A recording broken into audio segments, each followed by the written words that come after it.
Every Friday night. No cooking necessary, no assembly required.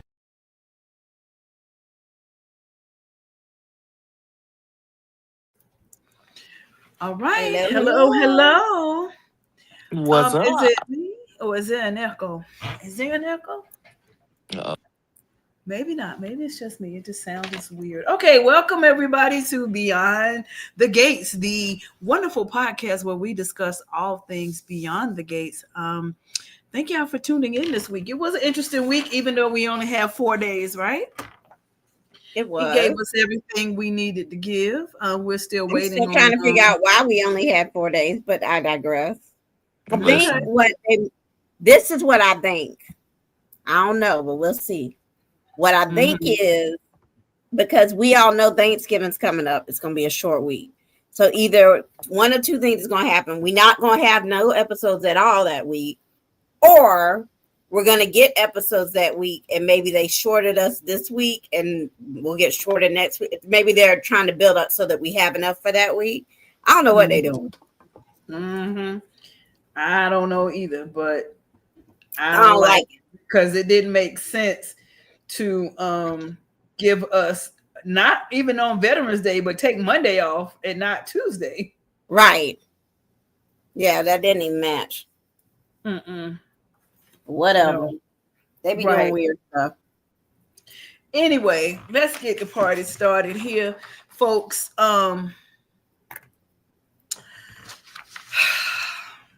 Danny and Andre. Danny calls off the photo shoot because she says she saw something in Andre's eyes that he was not being truthful about why he didn't want to do it. Was Andre's excuse acceptable? No. It still didn't answer the question as to what the risk is. So that I understand, Andre was basically going along with it just to make Danny happy. So he says.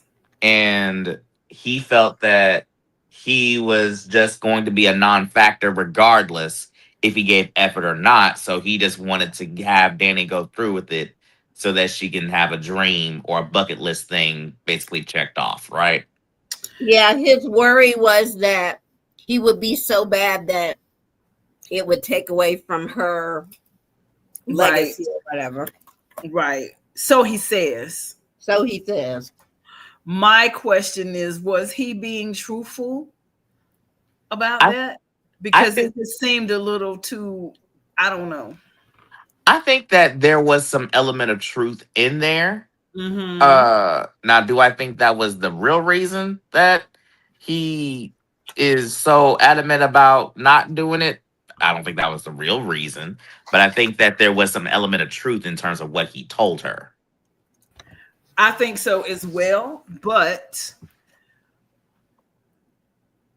going back to what the PI said about him just all of a sudden stop taking pictures, like he was on red carpets, he was doing all of a sudden, and now all of a sudden nothing. That's more than you just being camera shy. Mm-hmm. Exactly. Well, and not only that, they would have never brought it up if they weren't going to do something with it. Exactly. Because something is going on. Hi, guys. Had technical difficulties. I'm here now. That's all right. Technical difficulties. I know. I'm like in the bed, but in the gates. In the bed, but in the gates. Look, hey, I'm in the bed too. Angela, we in the bed together, but laying up on the counter. He do look like he laid on the counter. Laying your head on the counter. I'm chilling. He's chilling. Like on a Michael Jackson, Luther Vandross cover album. You definitely got that Michael Lee. That got it on there. On the album cover. He do have it. I don't know why I'm only getting half of my look at it. See, if I change it that way, I don't know what's going on with that. So I'm sorry. I don't know, but we gonna rock with it, y'all. With the brown. Y'all go ahead and put in the comments. There's quite a few of you tonight. Put in the comments, introduce yourselves, let us know where you're watching us from as we are discussing this. And maybe some of you can be gatekeepers.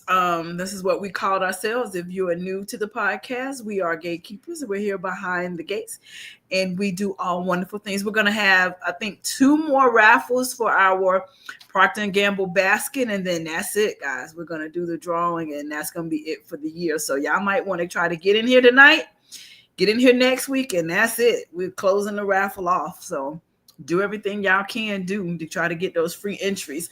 But back to Andre. So now they decide, well, let's just go on to LA. They were going all over the place, and then Danny says, let's just go on and do the honeymoon we originally planned in LA, which, okay. They really could have went anywhere, but LA, I guess that's fine. Yeah. As long as they together. Mm-hmm. Yeah. That's all that matters. Yeah. Just be together, make some memories. Paris, so we could have met, what's her name? Celine. Yep. They hadn't built the Paris set yet. Well, all I needed was a red balloon. You know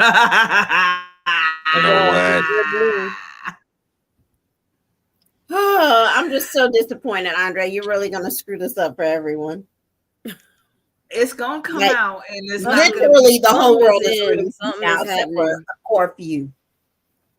The problem is, they cannot let anybody be happy for too long. They can't let anybody live in marital bliss in soap opera world. So it's gonna blow up. Hopefully, it doesn't blow up to where it's catastrophic, but it's gonna blow up.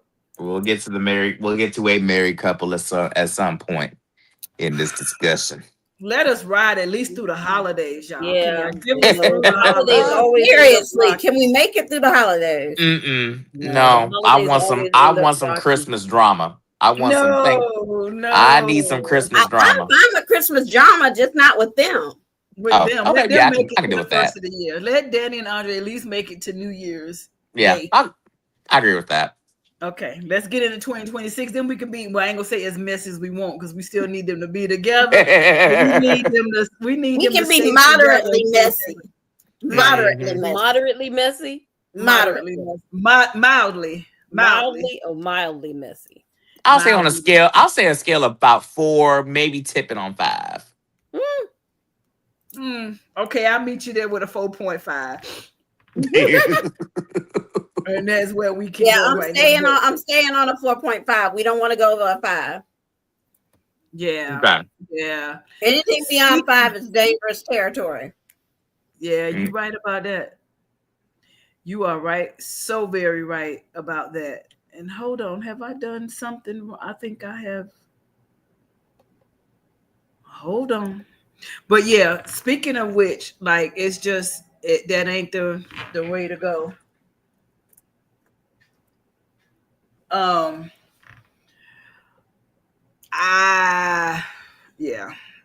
I need them to stay, I need them to be cool for just a few weeks longer. Now we can have all the Winterfest drama we can handle. I'm down for it. Yes. I am down for all that we can handle. But everybody else, I need them to be cool. Yeah, let us get through Winterfest without Danny and Andre drama. I agree. Yeah, we got enough with everybody else, don't we? You think it could be he has a love child? William, I'm so sorry to disappoint. If he's on the run, I don't think it's going to be any long-term Andre and Ashley, because I think that they have seen and know that except for a very small handful of y'all, the majority of the audience for this show wants no parts of Andre and Crashly. Ashley. No, I've seen them put Ashley with Isaiah. Doctors Without Borders. No, I'm talking about that's what I've seen on the thing. Ashley. And no, Isaiah. They need to put her with Doctors Without Borders. They're not going to get rid of her. She's been cast. She is a series regular. She's not just going to go away, is what everybody wants. She don't have to go away. She can just go away for a little while. She has a very interesting take, and when I'm talking about Jen Jacobs, and let's just go here for a second. Her take on what's happening with Ashley and Andre. She thought that Ashley was very courageous to finally say now who she wants, and in this moment that whole pouring her heart out took a lot for Ashley to finally open her mouth and say what she wants. So she said she thinks that Andre and Ashley are the definition of two ships sailing, and so she doesn't know what holds for their story. She's up for it, whatever, but she said Ashley was very courageous. So I think that they're going to try to explore Ashley speaking up more for what she wants. Whether she gets it or not, I don't know. It's honestly, it's not even a matter of us not wanting her with Andre, which we don't. But it's more so about the fact that you ain't even been single 24 hours. Well, not even 24. Everyone she knows wasn't even single for about a good 5. Right. You clearly do not know what you want. Not even 5 minutes before she called him over there, right? And look, and did you catch one commercial break that she said something to Naomi about Iran and Andre? No, heifer, you picked up the phone and texted him 911. You ain't run into nobody, and you did it. Wasn't gonna tell that. Huh? She wasn't going to tell her that when she had just had that conversation with her about that's your mother's husband. Is she going to turn around and say, oh, and by the way, I called him over and told him how much I loved him? She wasn't going to say that, even though Naomi pretty much gave her permission to do it. She wasn't going to say, hey, this is what I did. Everybody is very, very untruthful here. But speaking of untruthful, which one? Now, y'all have to let me know what pictures is coming up, because my phone don't allow me to see what's going on. Oh, it don't? No. But you should be able to see, Oh, you gotta maybe minimize the screen. Minimize the screen. On the phone, it still should do something. You flip it, no, not that way. No, but if he's watching, he's saying he can't see it while he's actively open. If you change your orientation, maybe you have an iPhone. If you turn it from vertical to horizontal, sideways, that looks even better right now, just like that. And that should be able to let you know. Let's test it and see. Speaking of untruthful, back from your appointment, how did it go? Well, I got the 3rd degree from our daughter, so I'll bottom line it for you. It went well. Oh, music to my ears. I hope that doesn't mean you're going to burst into song again. Don't worry, I can take a hint. You smell like perfume. There's something familiar about it, but I can't quite place it. I was in town. I ran into Don Hall's chief of staff. Oh, that stern woman who always walked around with a leather-bound notebook? The very same. Yeah. She always did go a little heavy with the perfume. She lives in Virginia now. Doesn't come to town too often. Well, good. Because I don't like my man coming home with another woman's scent on him. I'm going to get some iced tea. Would you like some? Oh, very much. Thank you so much.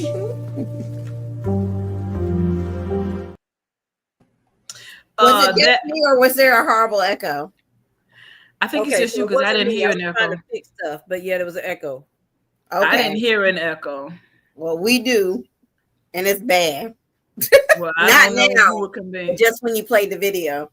Oh, I don't know. I didn't hear it. But speaking of that person's scent, whose perfume it is, it belongs to this woman right here. Y'all put in the comments what y'all, I want to hear y'all's theories, and the wilder the better. What's Vernon doing with Sharon? Everybody says, oh, she teaching him to sing. But That's what I else? heard too.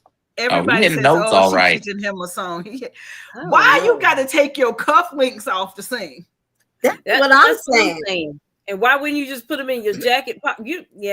And why she said, "Let me take you back to the hotel to show you what I mean." What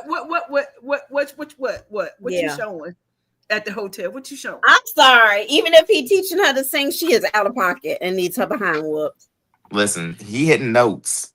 He hitting some kind of notes. And everybody's saying this is the proof right here. Them being at Uptown is the proof that he's not cheating. And I say it's just the opposite. This is the alibi because everybody is saying, then there's no way Vernon will be caught in public with somebody like this, knowing that everybody know. That's the exact reason why he would go in public, because he's gonna know that people say, nah, that's not gonna happen. He's just whatever for the articulates, and they can explain it away just like we're explaining it away. Oh, he's teaching hers for a surprise for Anita. I don't think he's having an affair with Sharon. Listen, I think if he's gonna cheat, it's gonna the reason you think he's not is the main reason why he is, because that is I think he's not because I think that's too obvious. That's why it is, because I'm saying it's too obvious. You know how you remember when we saw the movie Basic Instinct, and she said, I'd have to be pretty stupid to write about a murder in my book and then carry the murder out the exact way that I wrote it. I'd be announcing myself as the killer. Yes, writing the book gives you an alibi. Everybody knows we're here in public. You know our relationship. You're not going to think anything of it. So, yeah, we can go around and do whatever, and nobody but the wiser, right under your face. I don't think that's what it is. But even if I don't necessarily think it's the singing, but it could be. The singing makes more sense than an affair. What doesn't make sense is them damn cufflinks. Them cufflinks on the dresser. Come back to my place. Not the coffee table. I think they're doing all that to bait y'all into thinking it's an affair. But why would it be on the dresser? I am all for it not being an affair, and I am all for it being her teaching him how to sing. But that is also the obvious answer as well, because everybody, it's just that. Exactly. So I'm playing the devil's advocate here because everyone is saying, "Oh, it's just a singing thing." Just too obvious. The writers want you to think that. What happened? My lemon drop. The drink or the piece of candy? Lemon drop spilled. Oh, you the drink? Yes. Or a piece of the drink. Okay. Now I understand. Actual candy or the drink? The beverage. She said the drink, the beverage. And that's what I said, Marvella. It is they are messing with us to make us believe. I think the singing although I want in my heart of hearts to believe that's what it is, I also think that's too obvious. And the affair, I think we don't want it to be so. It could be so. But either way, it's something sketchy that's not right going on. You done left your cufflinks over there. You done got close enough to this woman for her perfume to be on you. Now, I never came home from across the table with somebody in my perfume, or their perfume was on me, or their cologne was on me. Not from now you just in town. And you supposed to be on tour? Exactly. They supposed to be somewhere touring. And it'd be funny for Tracy to call Anita and say, I hadn't seen Sharon in we had a couple of weeks. Right. She told me she was going to DC. Oh, you You think she's in on it? Do these notes. How long it take to teach a few notes? You've been in hotel for over a week now. Winterfest is not until for a few more weeks, so. Well, I mean, the way he sounded was bad. Who's that on the table? Miles Davis? No. And I'm glad you said that, William Jordan, about him pushing for the group to reunite, because I was thinking about this last night. Remember, Vernon was having those sketchy phone calls way before way in the beginning. The R2 got back together. He sure is. So was he talking to Sharon before, or is this new and he had something else going on? Because he was having them side-eye conversations before the y'all want him to cheat with everybody. First he's cheating with Barbara, now he's cheating with Sharon. He done did the whole group. I don't want him to cheat. Believe me, I think somebody need to have the value here, but they have to give Vernon some dirt. I think he cheated with Barbara way back before, because I tell you Leslie's his child. That's gonna come. I want a boy child. Let him have a love child, but let it be a boy. We need some more men on this show. So then I said Isaiah, but y'all said that was too young. No, I mean, I continuously avail myself to be one of Bill's illegitimate sons, but the casting crew don't want to hear me out. Me Vernon, one of Vernon's illegitimate. He too young to be one of Vernon's now.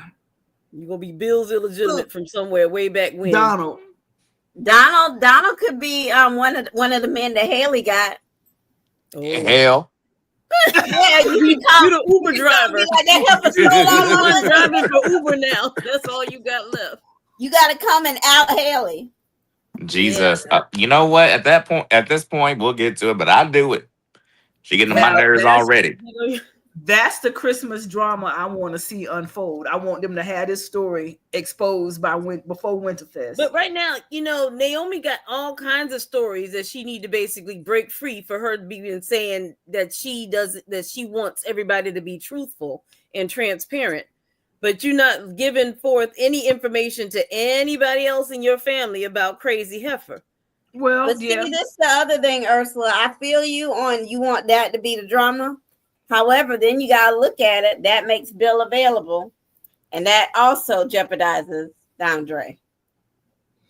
Well, no, I'm not necessarily saying that it need to be hailing them. I know we need to have some. I said this story right here. Oh, this story. This here does not. Yeah, they need to go and wrap this one up, because they've been dragging out these secret calls for way too long. You see how long they drug out the whole thing with Martin. That was and these calls have been going on about that long. Yeah, way before then it was starting. So I want to know if it is this too. Now this woman right here in the back, she gonna tell somebody something. That's why he made sure. That's why he made sure and said he bumped into her. Oh yeah, he tried to cover his tracks. Oh yeah, he tried to cover his ass just like Haley tried to cover hers. Y'all good on the cover up. Yeah. But now Joey ain't having that one for him, and Joey ain't having that. But okay, but we'll see. Y'all let us know what's happening here, because I don't like it. Whatever it is, I don't like it. Sharon all the things. She too much of all the things. She too all the things, and I don't like it. But speaking of something else that I did not like this week is this. You got a hell of a nerve barging in here. The door was unlocked.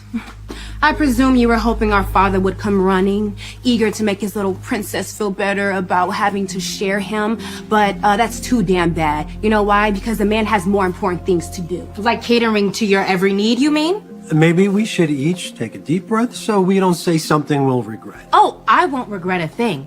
She showed up here uninvited, so clearly she wants to smoke.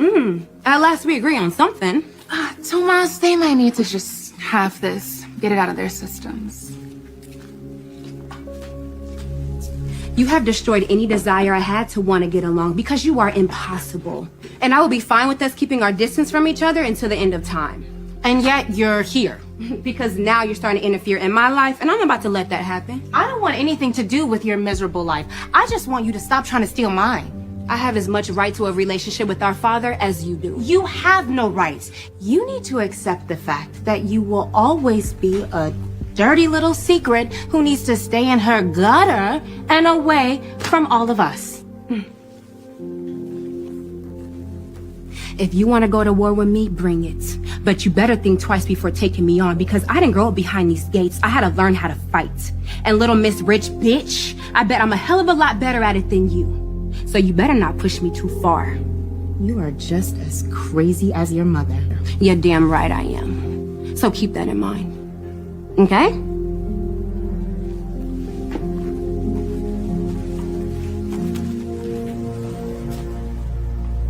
Cute place, by the way.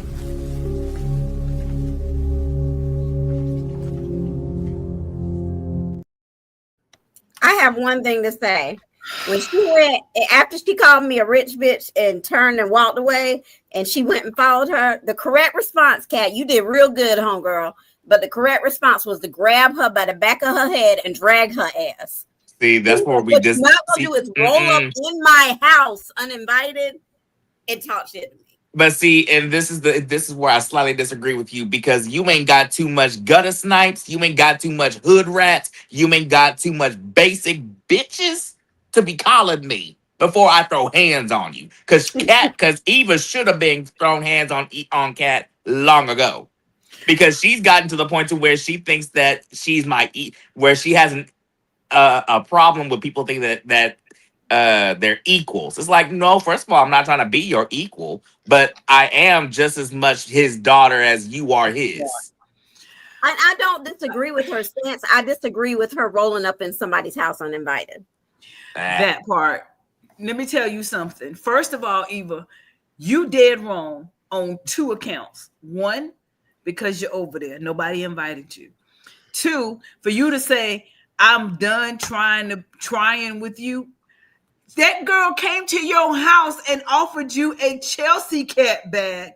And let's be sisters. She did. And you showed her that you not only slept with her man, but you threw all of it in her face when she offered you the olive branch. So guess what? Kat is no longer obligated to offer another olive branch to you, because you burned the whole tree down when she extended it to you. I don't count. I don't count that. I was never Team Kat, but I agree with Ursula 100%. This is on Eva at this point. Because if I come to you, whether I'm genuine or not, I came to you. I swallowed my pride and everything that my whole animosity towards you, swallowed it and came, ate my words and took a deep breath and said, I want to try. And then you do that to me, and now I'm the problem? No. And it wasn't even okay, it's already happened, like, damn, I fucked up. It was it's already happened, and now I'm gonna throw all that shit in your face. And not even an apology to Kat. You know what? You did try to come and make it, and how I acted. I was wrong. I should not have done that. Let's try again. She didn't even so much as repent or try to make amends for how she acted in her apartment, even though she got dropped like a hot potato. Because not only did she get hurt, but she stood 10 toes down in it and went after him again at the country club to say, I forgive you, let's try it again. So you went after her man another time after, and he had to shut you down in front of him, and now you just like, but you think Kat's supposed to say, okay, Eva, you done slept with my man once, you tried to get him again, You said all those horrible things to me, but I'm going to extend the sisterhood branch to you one more again to make you part of the family. Hell no. It's just that she never really wanted her in there anyway. And I get what you're saying, but No, she's she so did, but she snarky did and try, so bitchy about it. It's just, ooh. But Kat is the only one who has swallowed her pride, walked back her words, and tried. Eva has not at all. No, I was watching the same thing. No, when she basically was working for Ted, and she was like, okay, well, maybe we can work together. She was trying to be open, and what did Miss Cat do? She sabotaged the whole thing. She did. And look, now don't get me wrong. And I speak for me and Ursula. We have never been Team Cat on this. It's not us being Team Cat. It's just in this particular instance, Cat actually did try. She finally was seeing the light. I do not count the Chelsea Cat bad. I don't count that, because the only reason why you did that is because Chelsea. Say what now? It doesn't matter why she did it. It doesn't matter, because you only came over there because you had someone whisper in your ear to try and give me another chance. Martin didn't need anybody to try and whisper in his ear to try and give Eva a chance. He without reserve opened himself up to try and at least build some kind of rapport with Eva. Kat was not along with it from day one, calling her bluff on the reason she was really there. Kat has been there the whole time and seen the deception unfold. So Martin is just catching it secondhand. Kat's seen it all. So what we keep forgetting is this girl did play a very active part in destroying their family. Yes, and the thing with the difference between what people keep saying that Eva is just like Leslie, I disagree with that, because the difference between Leslie and Eva is that Eva has owned up to the fact, like, you know what? I really messed up in terms of the role that I played. I could have said something sooner. And the fact that I have an active role in why this family is now destroyed still makes me sick to this day. And I will forever be apologizing for that. But at the same time, not to Kat. She can't, because Kat is always putting her down. She doesn't let her get the chance to be able to apologize. And even then, Eva has also told Kat that I've apologized at first, but Kat has always said that you will never be my sister. We will never be family. I want nothing more to do with you. Never wanted anything to do with you. And you are basically everything under the sun but the name that I was given at birth. And at some point, she ate all that and tried to apologize. Yes, she did it caught her. But she did that under the best of intentions. I think she did it, but it was still. What ulterior motive did she have? She had no ulterior. She had nothing to gain by apologizing to that girl. Nothing. But when Kat caught them in the apartment, Eva had every opportunity then to say, you know what? I'm sorry. He told me it was over. I apologize. And in terms of that whole thing with Tomas, the fact that everybody is skirting through Tomas's role in that thing, Tomas played both Kat and Eva. And even before Eva slept with Tomas, she made sure, what about you and Kat? Every time that things kept getting steamy between the two of them, she would always, before she even made another move, she's like, what about you and Kat? What about you? What about you two? He would always respond, there is no me and Kat. It's just me and you right now. So at that point, Tomas said that we ain't even together. I'm not skirting past him. I'm not even, he ain't even relevant, because in my book, he ain't gonna be here in a year. But they will still be sisters in a year. But at the end of the day, Kat doesn't claim her as a sister. Never has, never will. She tried to. She has never authentically tried to do that. I refuse to accept this. But she didn't authentically, but I'm trying to understand. Okay. Yeah, she went influenced by Chelsea. Someone had to talk some sense into her. Chelsea finally got some sense into her. But she listened. She listened to her and she tried. She didn't go under any false pretenses because she had nothing to gain by doing it. It'd be one thing if she was going because she was going to gain something. She went over there and said, hey, maybe at some point we can be sisters. And out walks her man in a towel. So yes, I'm gonna flip the fuck out. Watch or your mouth. drag. She done got very upset. Listen, Girls I have bouncing just always now. been 10 toes down for Eva. Let's just make that clear. However, I can call her out when she wrong. And this was dead wrong. And the way she acted when she slept with Tomas, that was dead wrong. Has Kat been wrong all along? Not necessarily, because in the beginning, she did know that she was trying to destroy their family, and I would have went after her with 2 missiles too, trying to come with what you did. Now that it's out and all that or whatever, it's going to take me a minute to accept you as family. I'm going to look at it through my own personal lens. It's going to be a minute. If somebody come in talking about I'm your daddy's long lost daughter and I tried to break up my parents and now I want you to accept me as your equal, it's going to be a minute, boo. I might not go out of my way to sabotage you and do all the things that Kat did, but it's going to be a minute before I sit across to the Thanksgiving table with you and say, thank God for my sisters. That ain't happening no time soon. And it's one of those things where I posted in a comment in the Facebook group. I said, I don't expect them to be buddy-buddy. It's one of those things where they could have an unspoken understanding, like, you know what? I really don't like you. You don't like me. But at the same time, we're going to keep our distance. But at the same time, I won't say coexist. But as long as you don't do nothing to me over here, I won't do nothing to you over there. Right. And it's one of those things where I have where in terms of Kat, whenever Eva and Isaiah were talking, and then she inserted herself into the conversation, it's like for me personally, that rubbed me. I'm speaking as if I'm Isaiah and I'm a blasted character in the blasted show. That rubbed me the wrong way. Because it's like, what are you gaining out of this? Right.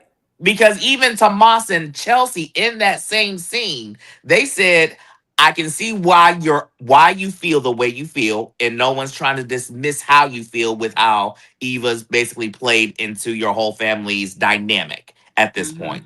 But at the same time, you kind of started that.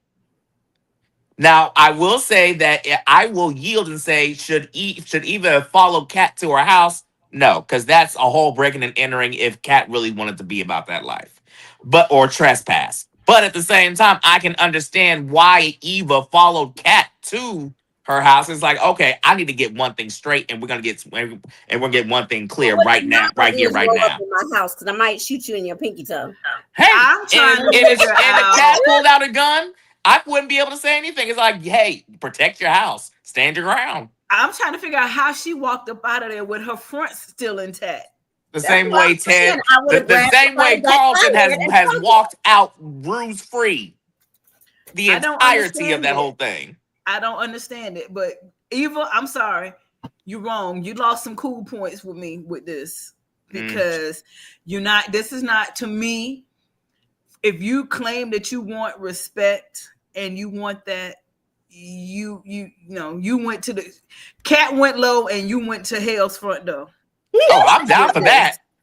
And I'm like, nah. But in her house, and then you're gonna call me a bitch in my living room, and you left with all your teeth intact. Look, at the same time, Kat has called her every other name other than that. Now, I will agree she shouldn't have followed her into her house. I will agree. I will yield to that. But at the same time, I can understand where someone has had enough, and it's one of those things where, okay, look, we gonna hash this out. Now, preferably, it should have been done in public, but I'm kind of glad that Chelsea and Tomas were there to witness how a general conversation goes between the two of them. Oh, yeah, and the way Chelsea gave her that side eye, I was like, shout out to Chelsea. Look, I was here for Chelsea. She said, you know what, Tomas, just hush and let these little heifers go at it, because at this point, they need to get it out of their system. This whole scene just rubbed me all kinds of wrong. And then you're going to come up in my house and threaten me? Bring it, because I know how to fight. Like, but can Kat fight, though? Tell me, can Kat fight, though? Let me tell you something. My impression is that she couldn't, but what I noticed, if you notice, their what's the word I'm looking for? Their posturing in the scene. Mhm. She didn't back down at all. She did not. She She did not stepped back forward up. on every step. She stepped forward. Now, someone who's scared is going to step back.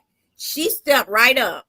And even looking The this only picture thing right she here, didn't do was her grab her shoulders by the are back of her head and drag her her back down. shoulders. Look in this picture. Her shoulders are squared up. She looks like she's firm on her feet. Okay, what you got to say? She actually looks like she's the one in control here. Eva's like all in her face, neck rolling, and Kat's just standing there like, yeah, okay. I'm sorry, my bet's on Eva. I mean, I can see Ted sending his daughter out for some taekwondo. Nah. Yeah, she's probably had all kind of lessons. Now, street fighting, no. Yeah. But she's probably had all kinds of lessons and self-defense and karate and all kinds of stuff. But she doesn't look scared, and that's half the battle right there. Is how you feel. It's my bet still everything in a fight. My bet is on Eva. I don't know. But you know what? You didn't come to fight. She did. If she came to fight, she should have had that hair in a ponytail. But you know the way they keep teasing us like that, though, it's leading up. It's leading up to a fight. I need to fight. Look, if we want to have drama for Christmas, leave Danny and I let them fight. Let them fight us Winterfest. That's gonna be one of them Jill and one of them Abbott sister fights back in the day. And why? Let them fight at Winterfest. Let them tear Winterfest up. Listen, I'm here for it. On this 14th day of the 11th month in the year of our Lord 2025, let the bets be placed on this day. My bet is on Eva. I think I'm still on Eva. I think I'm gonna have to break rank and go with Kat on this one. I'm going with Kat just off the fact that she ain't backing down. Yeah, because Kat sneaky just as much as Eva, but she's proven to be even more so. She's resourceful. So I'm gonna have to break rank, even though Eva is my girl. I'm 7.5 toes down for I'm Eva hollering. 7.5 toes. I can't even give her all 10 because she done pissed me off. I'm about 7.5 toes. I mean, Eva definitely can take. I think Eva, initially in my thought pattern, Eva would be able to take her, but because of the fact that she is not backing down at all, I see no fear. I'm going with Kat. I have to go with Kat. I gotta go with Kat. Everything in my instinct, in my gut says Kat. I'm doing my what's her name? Miss Pope. What's her name? Olivia. Olivia. Yeah, I'm gonna say Anita. My Olivia Pope, and I'm gonna trust my gut on this one. And my gut says if it go down, Kat gonna be the one standing. So look, we putting out a message right now. Dana White, UFC. Look, UFC 232. Dana White. We want to see Eva and Kat at the Winterfest ball. Yes, a good old power slap ball. Yeah. I need to see weave and tracks all on the flow. Oh gosh. Good old messy one. Them Ooh, all them blossoms and blossoms and do buds with their hair doing. She can't have all that hair. They just tear it up. Garland everywhere. Bulbs broken. Poinsettia leaves everywhere. Just tear it up. Just tear it up. Y'all have given us everything on this show except for a good fight. A good cat fight. We need it. All shows need a good cat fight. A good one. A good one. You right about it. It could have been Nicole. It could have been Nicole and Leslie, but Nicole wanted to play and be cute. Yeah. Well, no, because Ted stopped that because Nicole was around her neck. Remember, Ted? I don't believe off of that. Yeah. Nah. Yeah. Nicole's inner Anita came out that day. She jumped around that girl's neck. No, in all honesty, we were about to have a whole Anita and Leslie fight. Because Anita's about that life. She said, don't let this highbrow fool you. I'm from Detroit.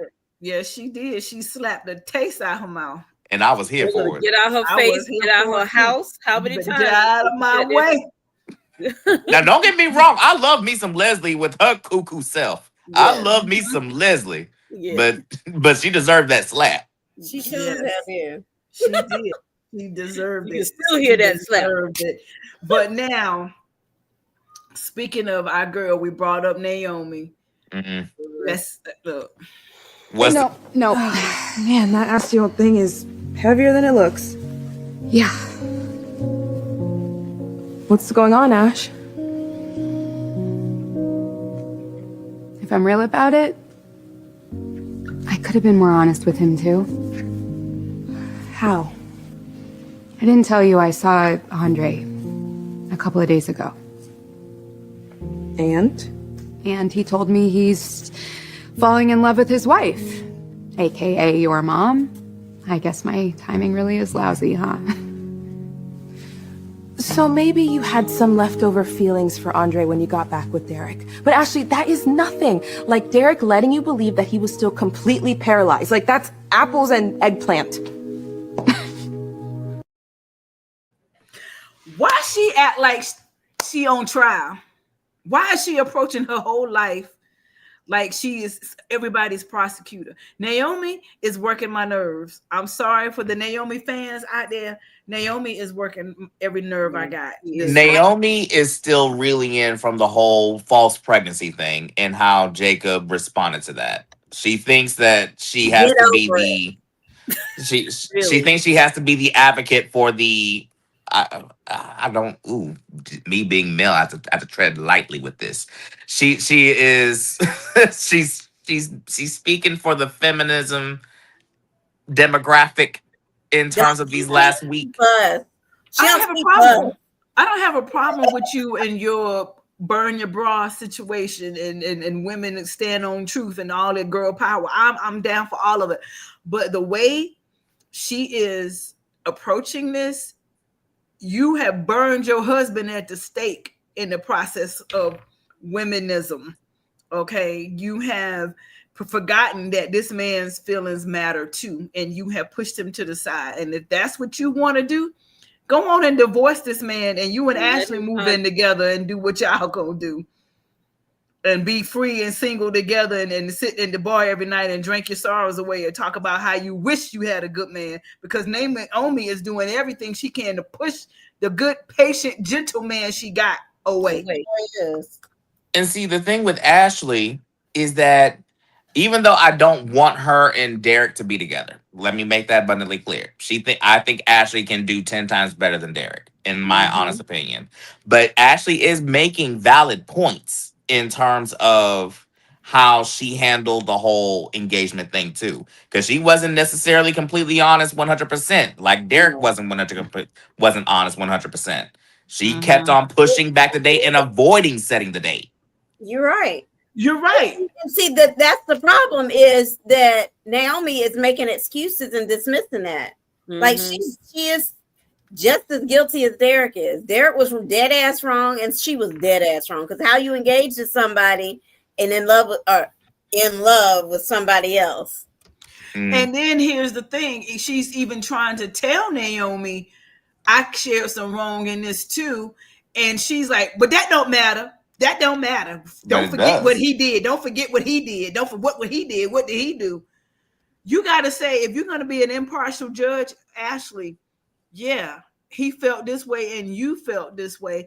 This is where y'all both missed it. You can't just, I mean, she's following girl code because I'm going to be, well, no, I'll take that back. I was going to say, I'm going to be ride and die for my girls, whether they right or wrong. But most of the time, I normally tell you when you're wrong. I'm going to be ride or die for you in public. I got your back. But behind closed doors, I'm going to say, now, you know you was wrong. And this is where you missed it.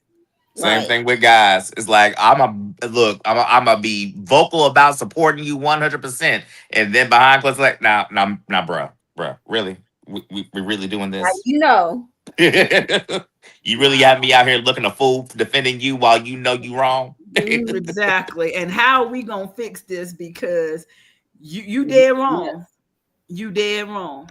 But in public, yeah, I'm gonna have to be 10 toes down for you. I'm gonna have to be. But Naomi is refusing to tell Ashley the truth. And that's the enabling Dupree women syndrome that is abundant. Yes. She's just like, I'm gonna ride for you and whatever, and we just gonna hate our men at this point. This is the he woman man hating club. Yes, The He Woman Man Hating Club. That's exactly what this is. Why are we both thinking about the same thing? So you can't do that. Like William said he's tired of Naomi's storyline. It's getting old. We are over it. What did y'all say? I'm really over her storyline. He's talking about William's comment. He said he's tired of Naomi's storyline. Fast forward. I agree. Let's move on. We need to hurry up. She don't want to get off the pot, Naomi. She's either going to let it be or she's gonna. I'm like, what does she want him to do? She doesn't want the baby. She doesn't want a baby. He already said okay. He still wants her, and she's still dragging it on and being angry at him for having his feelings. You can't be upset with him for having his feelings. And the thing is, in the past, he's not still talking to you about it. He's trying to move on, and you still hopping. If every conversation you have can automatically rewind y'all a month and have it not happen. It doesn't work like that. And then, well, we'll get to her in a second, but the fact that she sat there at that dinner table today and said, we have no secrets. We don't keep I don't secrets. Yeah, I don't. Yeah. Secrets. You are the queen of secrets. Secrets. Because she got everybody's secrets. And just like Jacob said, you talking about secrets and your friends, and you ain't told your daddy that Haley faked this miscarriage about this baby, and now about these pills that we done saw. You still ain't gonna say nothing to Bill. And she's like, well, if that makes you feel better, you go ahead. How is that making me feel better? And how is that my responsibility? That's your father. Right. So you're being a hypocrite. Again. You are picking and choosing who you chose to tell what to. And isn't that what Derek did? Because Jacob could say, and even Derek said, Jacob has been pressuring me to tell him. Jacob didn't say, keep this secret and go along with it. He said, bro, you need to tell it because it ain't my place to do so. So why you can't give him the same grace? That same grace and say, okay, you're right. Because did you go back to Jacob and replay every conversation you and Ashley have? Nope. Did you tell Jacob what Ashley said she still had problems, feelings for Andre, and that's what Derek was feeling? Did you tell Jacob that? Any of that? No. Nope. So you good. But you considered that girl code and girl talk. So didn't that same thing that Derek and Jacob did? Mm-hmm. Even though Jacob pushed him to tell the truth, you didn't push Ashley to tell Derek about your feelings for Andre. Nope. Because she wanted to jump on the horse and just go and propose without basically figuring out her feelings and what she wanted out of her life in the first place. Right. Too impulsive. If you needed to figure out your life, you needed to figure it out before he sat there and got sick. You could have still been his friend and been there for him without proposing. Right. It saw where everything was going to go. But you wanted a man real quick because your so-called man was gone. Right. So you could be like, oh, I'm happy over here. I'm fine. I'm lovely. No, girl, you're not. Exactly. You're not. And it's just kind of like I'm tired. It's tiring. I'm tired of y'all. Yeah, I think we are all universally tired of her. Like either give her another man or give her something so she can quit like obsessing. It's like you said, she doesn't even get to process what she wants. She breaks up with Derek. 5 seconds later, she on the phone telling Andre, come here.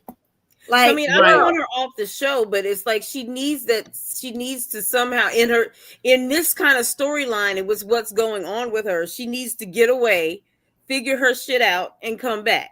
Right. And it needs to be a whole Sabrina kind of thing. She needs to come back, be like a whole new, okay, I got, like you said, what is it? Doctors Without Borders would be perfect, but I don't want her to go off.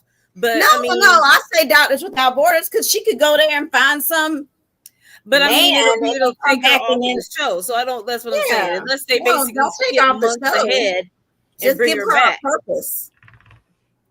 But she needs shout out though. So her hair looked really cute today. Girl, why are you in my head? I was just about to say I don't like her, but her hair looks good. Her cute. Well, this was a nice outfit. She did the thing today. I mean, I can call it out. Like I said, I'm loyal to the plot, not the characters. So I can give you. Who you talking about? I'm talking about Naomi's hair. Oh, I was talking about Ashley's hair too. Ashley's hair looks good. Yeah, it did look good. But I do like Naomi's hair here. I like her hair here, and she did a really good job. You know, I can give you kudos when I need to give it to you. I am not gonna hate you, but I hate how you acting. Yeah, but she was acting a donkey. But everybody was acting a donkey, especially in this scene today, since we're talking about this. Yes. She got them results for them pregnancies all up in Haley's phone. Haley said, I need my phone. So Bill drinking like crazy. So let me ask this question. I'm authentically asking. So if a woman has a miscarriage, is it normal for a doctor to prescribe birth control pills to get the hormone levels back in sync, or is that just something that Haley's making up? I've never had a miscarriage, but I do know that you can be prescribed birth control for hormone levels. Kind of get your hormone levels. Yeah, that is something that can happen. And I don't know that they would do it in case of a miscarriage necessarily, but I do know that they do it for other things. So it's possible. Because I know that with the whole Naomi and Jacob seeing the notification, and they're like, okay, they're talking about getting pregnant again, and she got whole birth control pills preventing the pregnancy. So what is it really? And they were already skeptical of Haley to begin with. Well, so and then they explained it that she was talking about regulating her her on the draw. No, I think she used that. She probably Googled and said it can be used for that and used it, but she taking birth control because she don't want to be pregnant. But no, we're not saying that that's honest. We said she explained it away real quick. Oh yeah, she knew that because she knew they saw it. That's why she went ahead to Bill and said what she said, which is why Naomi said, "Oh, she over there putting her halo on right now and fixing it," which is exactly what Haley did. Oh, and the doctor this and that. And Bill looked first and was like, oh, so that's what it is. Birth control pills. Oh, well, okay. And it's one of those things like with Jacob, I can understand Jacob's perspective, like in terms of man to man. I would want to at least be made aware if something like that was happening. If that makes sense. Now, it depends on how you come at me in terms of whether you come at, well, I can understand that you're trying to come to me in terms of a concerned friend or whatever you want to call the two of them. But it's like, hey, I just want to let you know we noticed that the notification was for birth control pills. Are you aware your wife is taking them?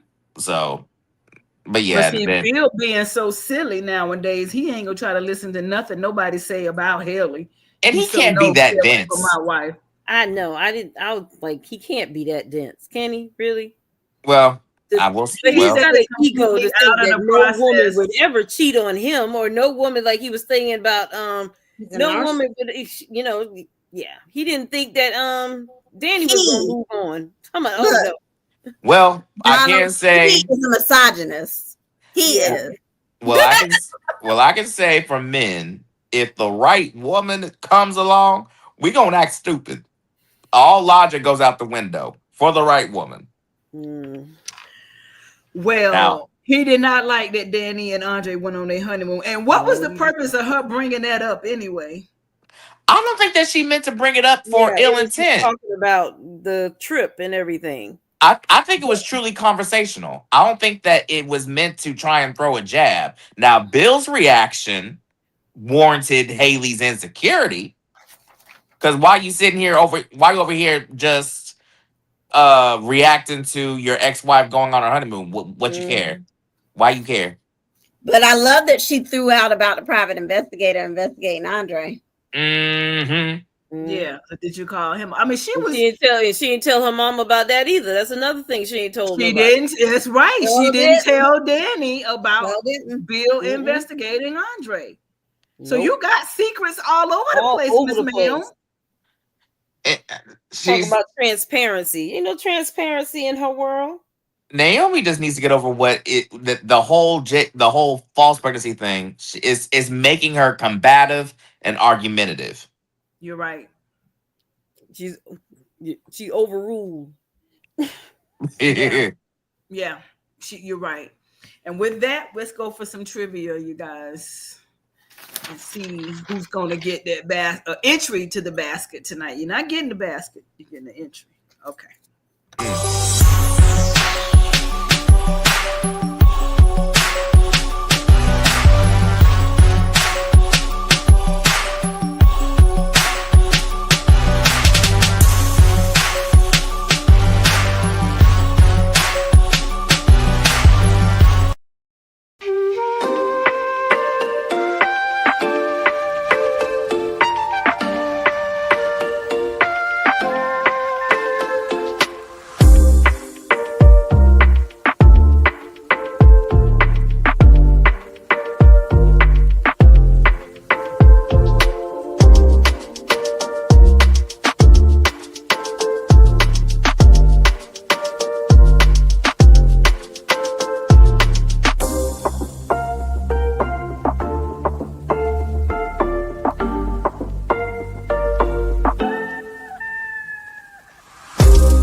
Now, I'm going to say this. If y'all don't get these trivia questions, child, y'all do not watch the show. I made up for last week because it was kind of hard and people didn't get the first one. So I made it easy. So if y'all don't get these, then I don't know what to tell you. And y'all have an advantage because Allie is not here. You're right. You just so Angela, you check the comments. I took them purposely off the screen for a moment. You can check, see who's doing what. And while we're doing that, Joey's catching on to Randy and Haley, y'all. Yeah. Child. Joey is gonna be the one to take them down. To take it down.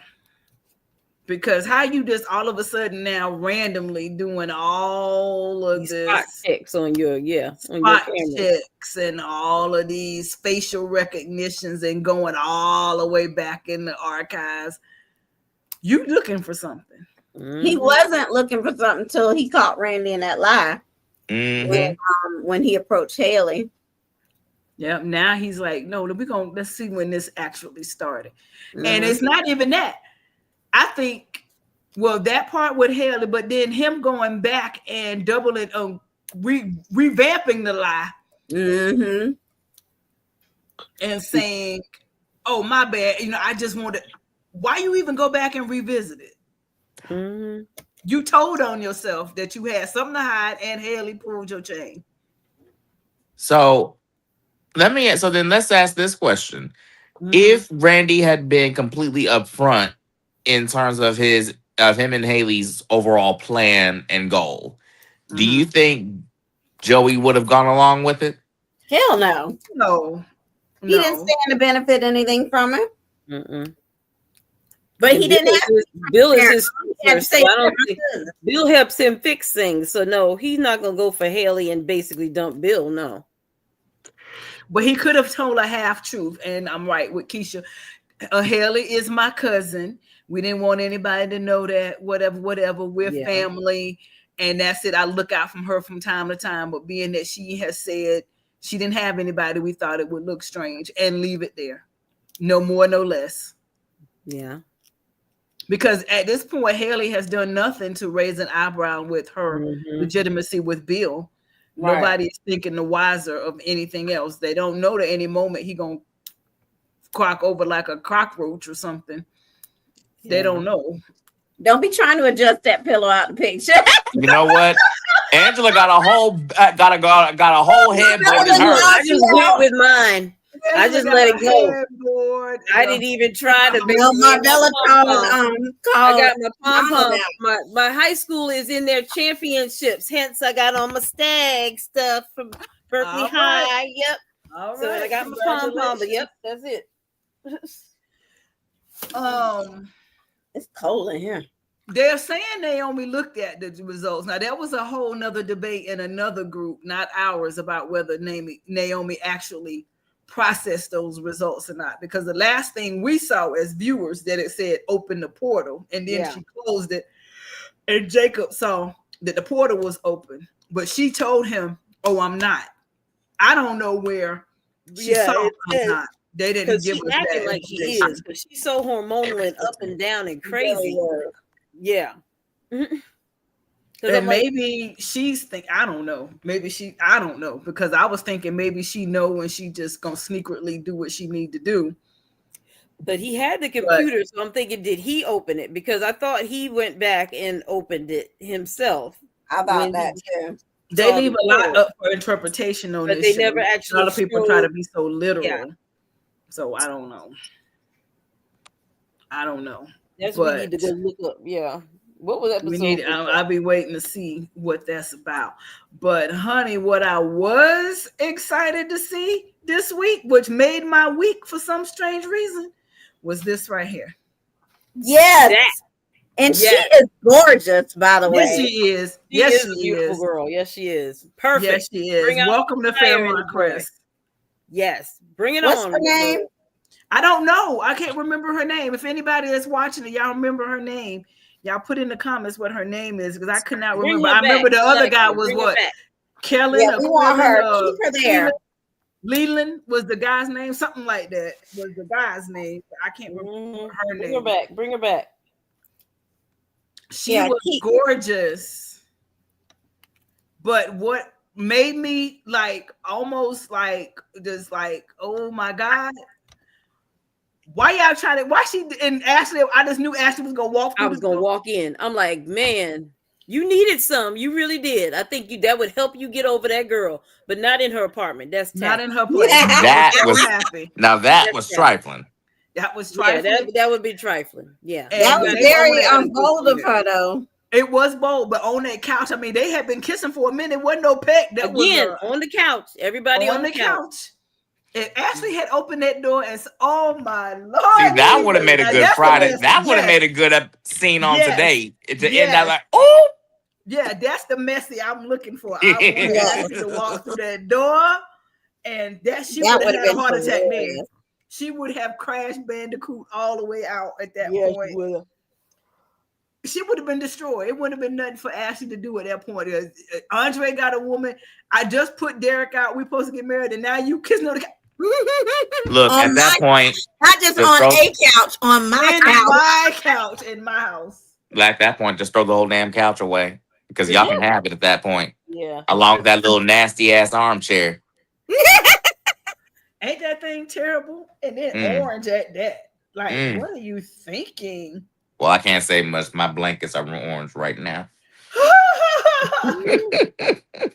And my pillow that Marvella decided to try and call me out on. Let me You tell have you your something. pillow on stage. Let me tell y'all, I want Derek to just keep it moving. Mm-hmm. At I some want point, him to keep it moving. At some point, you just gotta cut. You just gotta accept your L's. Just move on. Count it as a blessing. The girl cray. Well, that was a preview for next week, Marvella. That's not how today ended. Episode 70. 70. Now, speaking of unrequited love, what is going on? First of all, why does Ted have so much loose lips? Oh my gosh. Why would you tell Leslie about Winterfest and that it is honoring her mother? Leslie did not know that. Yes, he really does. Both It's of like them, he the just whole family vomit. got They loose just- lips. Eva and him, they just alike. They talk too much. They all talk way her too mama. much. Yes, and because that's how she got to the articulate daggone thing, because Eva talks too much. She does, and they all just I guess they have to, because you have to advance the story along and you do what you got to do. But come on. Now, I wanted to revisit something before we get all the way back in there, because Ted is just in all types of pickles right now. So I wanted to revisit this right quick. That will never be true. Dad, let's just agree to disagree when it comes to her. When you and I look at Eva, we see two completely different people, which is the literal definition of being two-faced. Well, Eva's not going anywhere. But that's not what I came to tell you today. I came to tell you that you won't either. Not in here.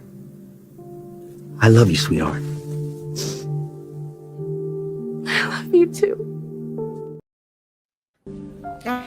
Eva should be thankful. She has at least one sane parent. Was that a compliment? Probably as close to one as you will get from me these days. I'll take it. I'll send your tickets. It'll be a great night. It always is.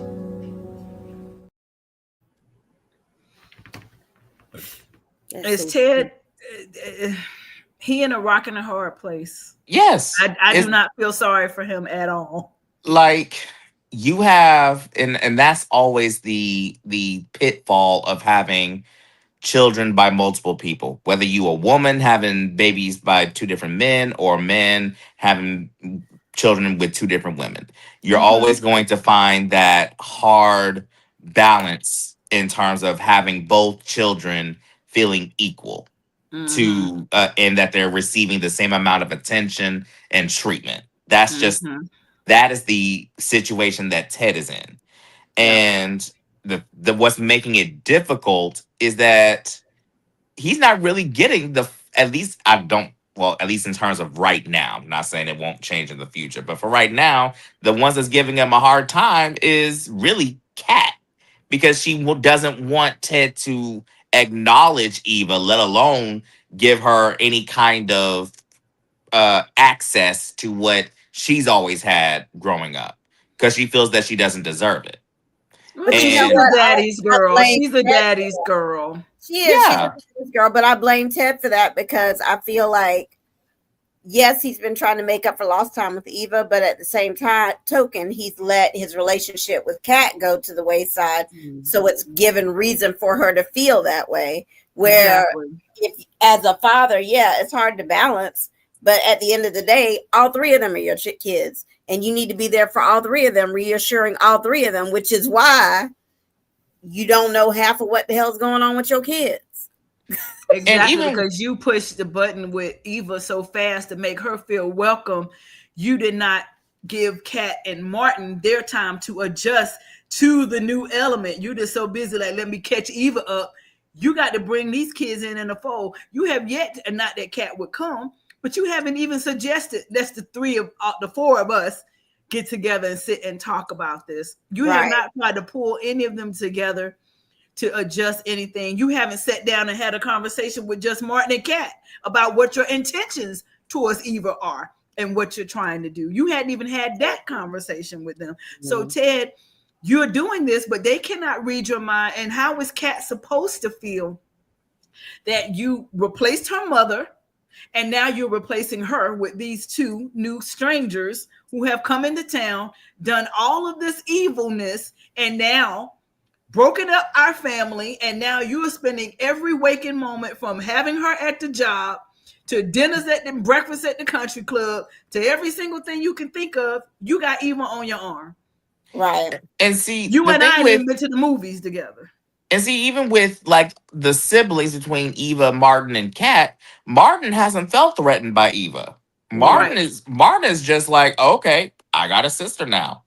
Okay, let's see if we can try and. But he already had to go through that whole having another sibling when Martin Kat was born. he's So boy, Kat has so always his been role the is jeopardy. It's like bringing home another newborn or another child.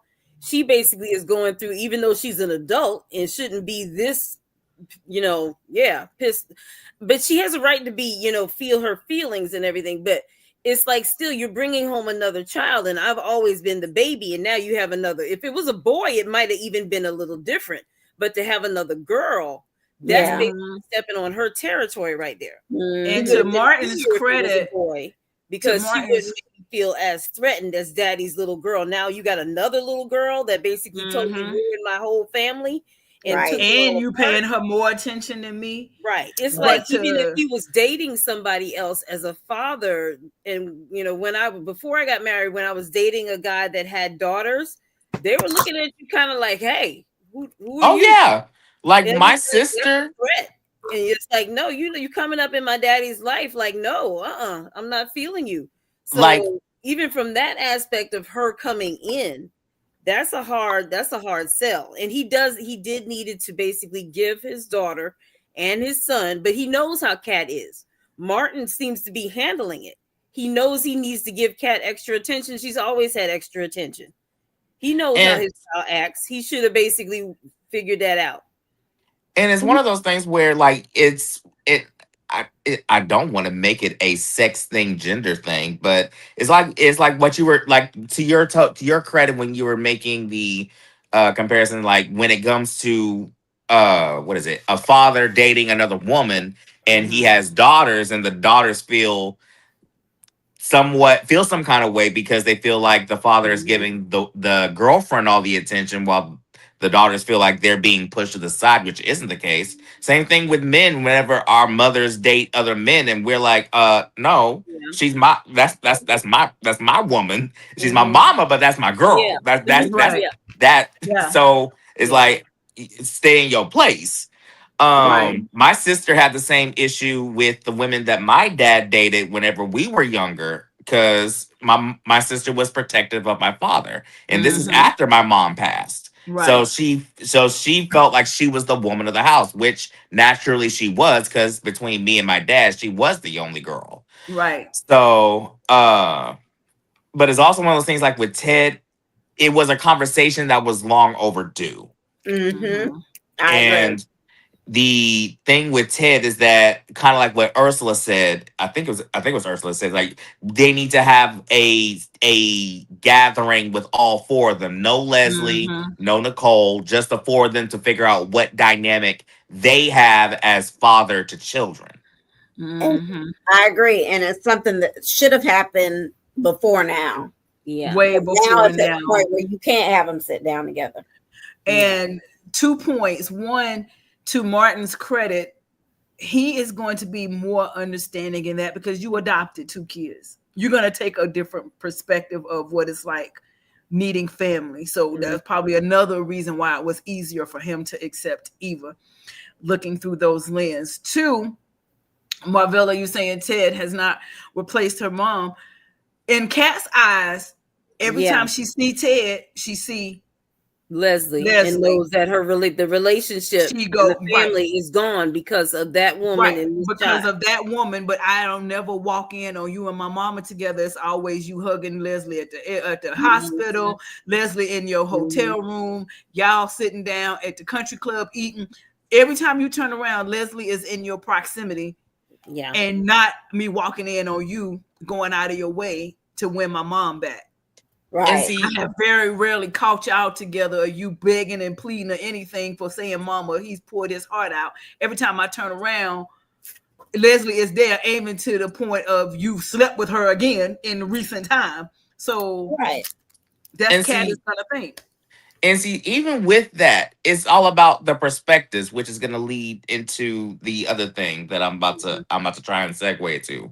With Kat, she thinks that Ted is replacing Nicole with Leslie, which is, at least from our perspective as the audience, far from that case. Because Ted is trying everything to shut Leslie down.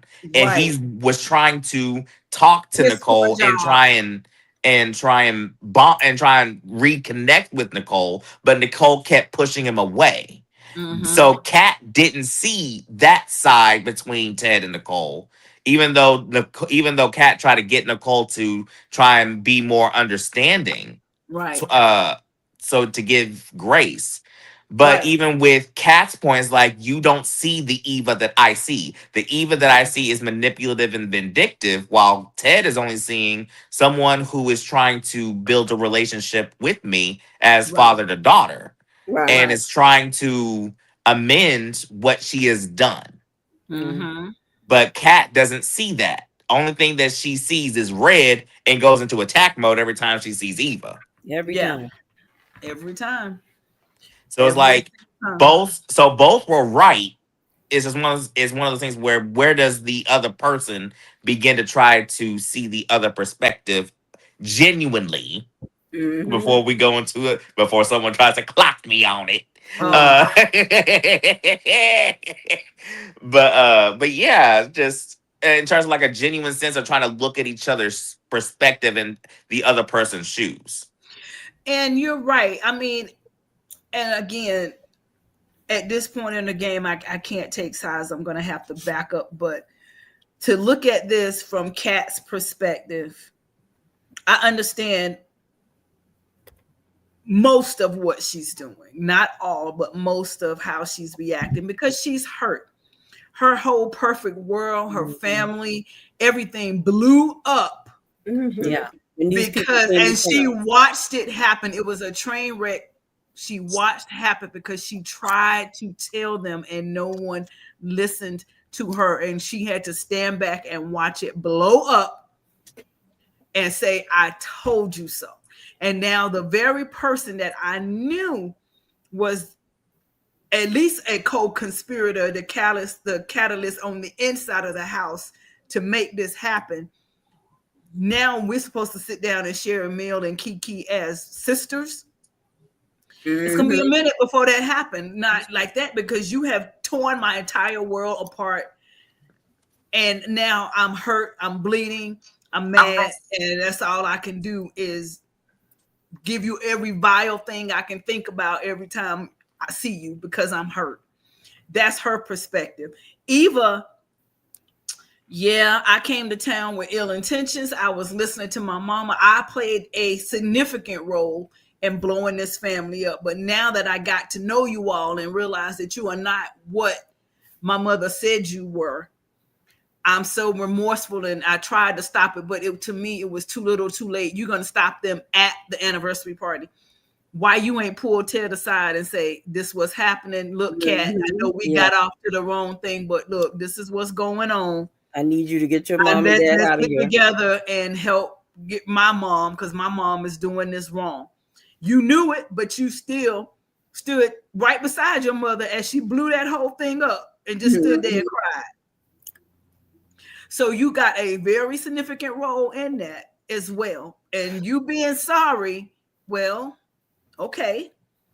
But you being sorry doesn't put my family back together.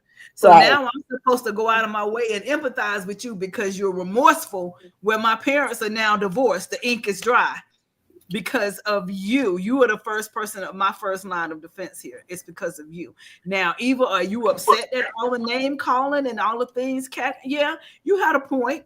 How many more raggedy bitches can you be, gutter snipes? You know, how many of that are you going to take when you're going to say, listen, I said I was sorry. it ain't much more she can do at this point because she can't take it back. What's done is done. Right. But you can have, in my opinion, a little bit more humility around all of the members of this family to continue to say, this is the role that I played in it. But now you bucking up against everybody like you didn't come in town and do what you did. I got an issue with that. Nicole, yes, you're right to say that's Ted's problem. Let him deal with his daughters. But at the same time, you're doing more talking to Ted now than you did when y'all was in the midst of all of it. Y'all could have saved this marriage. You really could have put this back on track because y'all flirting more now and being more friendly and calm now that the ink is dry than you were in the times when you're supposed to have been fixing it. And we've said this months and months now. Ted, if you put the level of energy into Nicole and your marriage as you did trying to become Eva's father, we wouldn't be here right now. Mm-hmm. That might have actually helped Kat to calm herself down with her parents getting back together. Because she wouldn't have lost everything. Tried to basically do it. If she would basically even come at Ted and be like, try this with her. If she was trying to push them back together, even though Leslie would have had a conniption, but still, it's like trying to fix it. Okay, Kat, I know we're at odds, but let's see if we can get your family back together because I really do, love the two of them. They should have parent trapped them. Yeah. Right. And Leslie doesn't help that every time you see Kat, kitty cat, you throwing every salt in the wound you can throw. And Eva is her daughter. Of course, you guilty by association. Mm-hmm. I just ran into your mama earlier. Yeah. But even then, like with Eva, she's always trying to pull Leslie out of her delusion that there's a chance between her and Ted. Yeah. She is, but she isn't. She is, but she isn't. Ted, watch her because she's still there. You think she's your friend, but you need to watch your back. That's all she needs to say is, Daddy, watch your back. I know my mama better than you do. But she does, though. I know. That's what I'm saying. But what even with Jan, she was telling Jan's like, hey, watch how you. So what I'm saying, Donna, when I say she is, but she isn't, I'm not saying that she isn't intentionally. I'm saying she is, but she isn't because she's also running and telling Dana or Leslie or whatever the hell her name is every chance she gets, oh, such and such is happening. Oh, Dad's at the hotel by himself drinking. Oh, Dad and Nicole broke up. Oh, she's not really being direct with Ted about what he needs to do and stop. She needs to stop running her mouth about the bad or stuff that she needs to think and process. Like giving her mama opportunity, telling her so much, and she needs to tell Ted, look, Mom is ABCD. This is what she's doing. She said it at the table. Mom ain't never been to a game in how long? Ted's not listening totally. She needs to, I don't know if she needs to sit him out and like a 5-year-old and be totally direct and be like, look, this is what she does.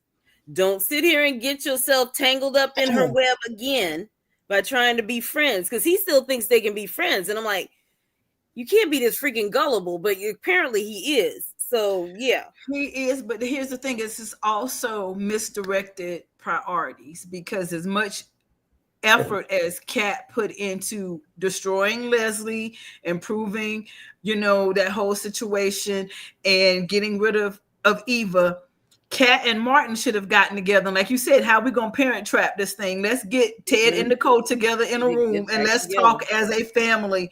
Parents, what are y'all doing? Mm-hmm. Did y'all forget? But everyone feels that since Nicole is this licensed therapist or degreed therapist, whatever you want to view it as, that she knows all the answers and that she is the guru in how to put oneself back together. No, that's what they said. Doctors make the worst patients. They make the worst patients. So, and she is her worst patient because she's not listening to her own. She won't listen to her own advice. Ain't that right, Angela?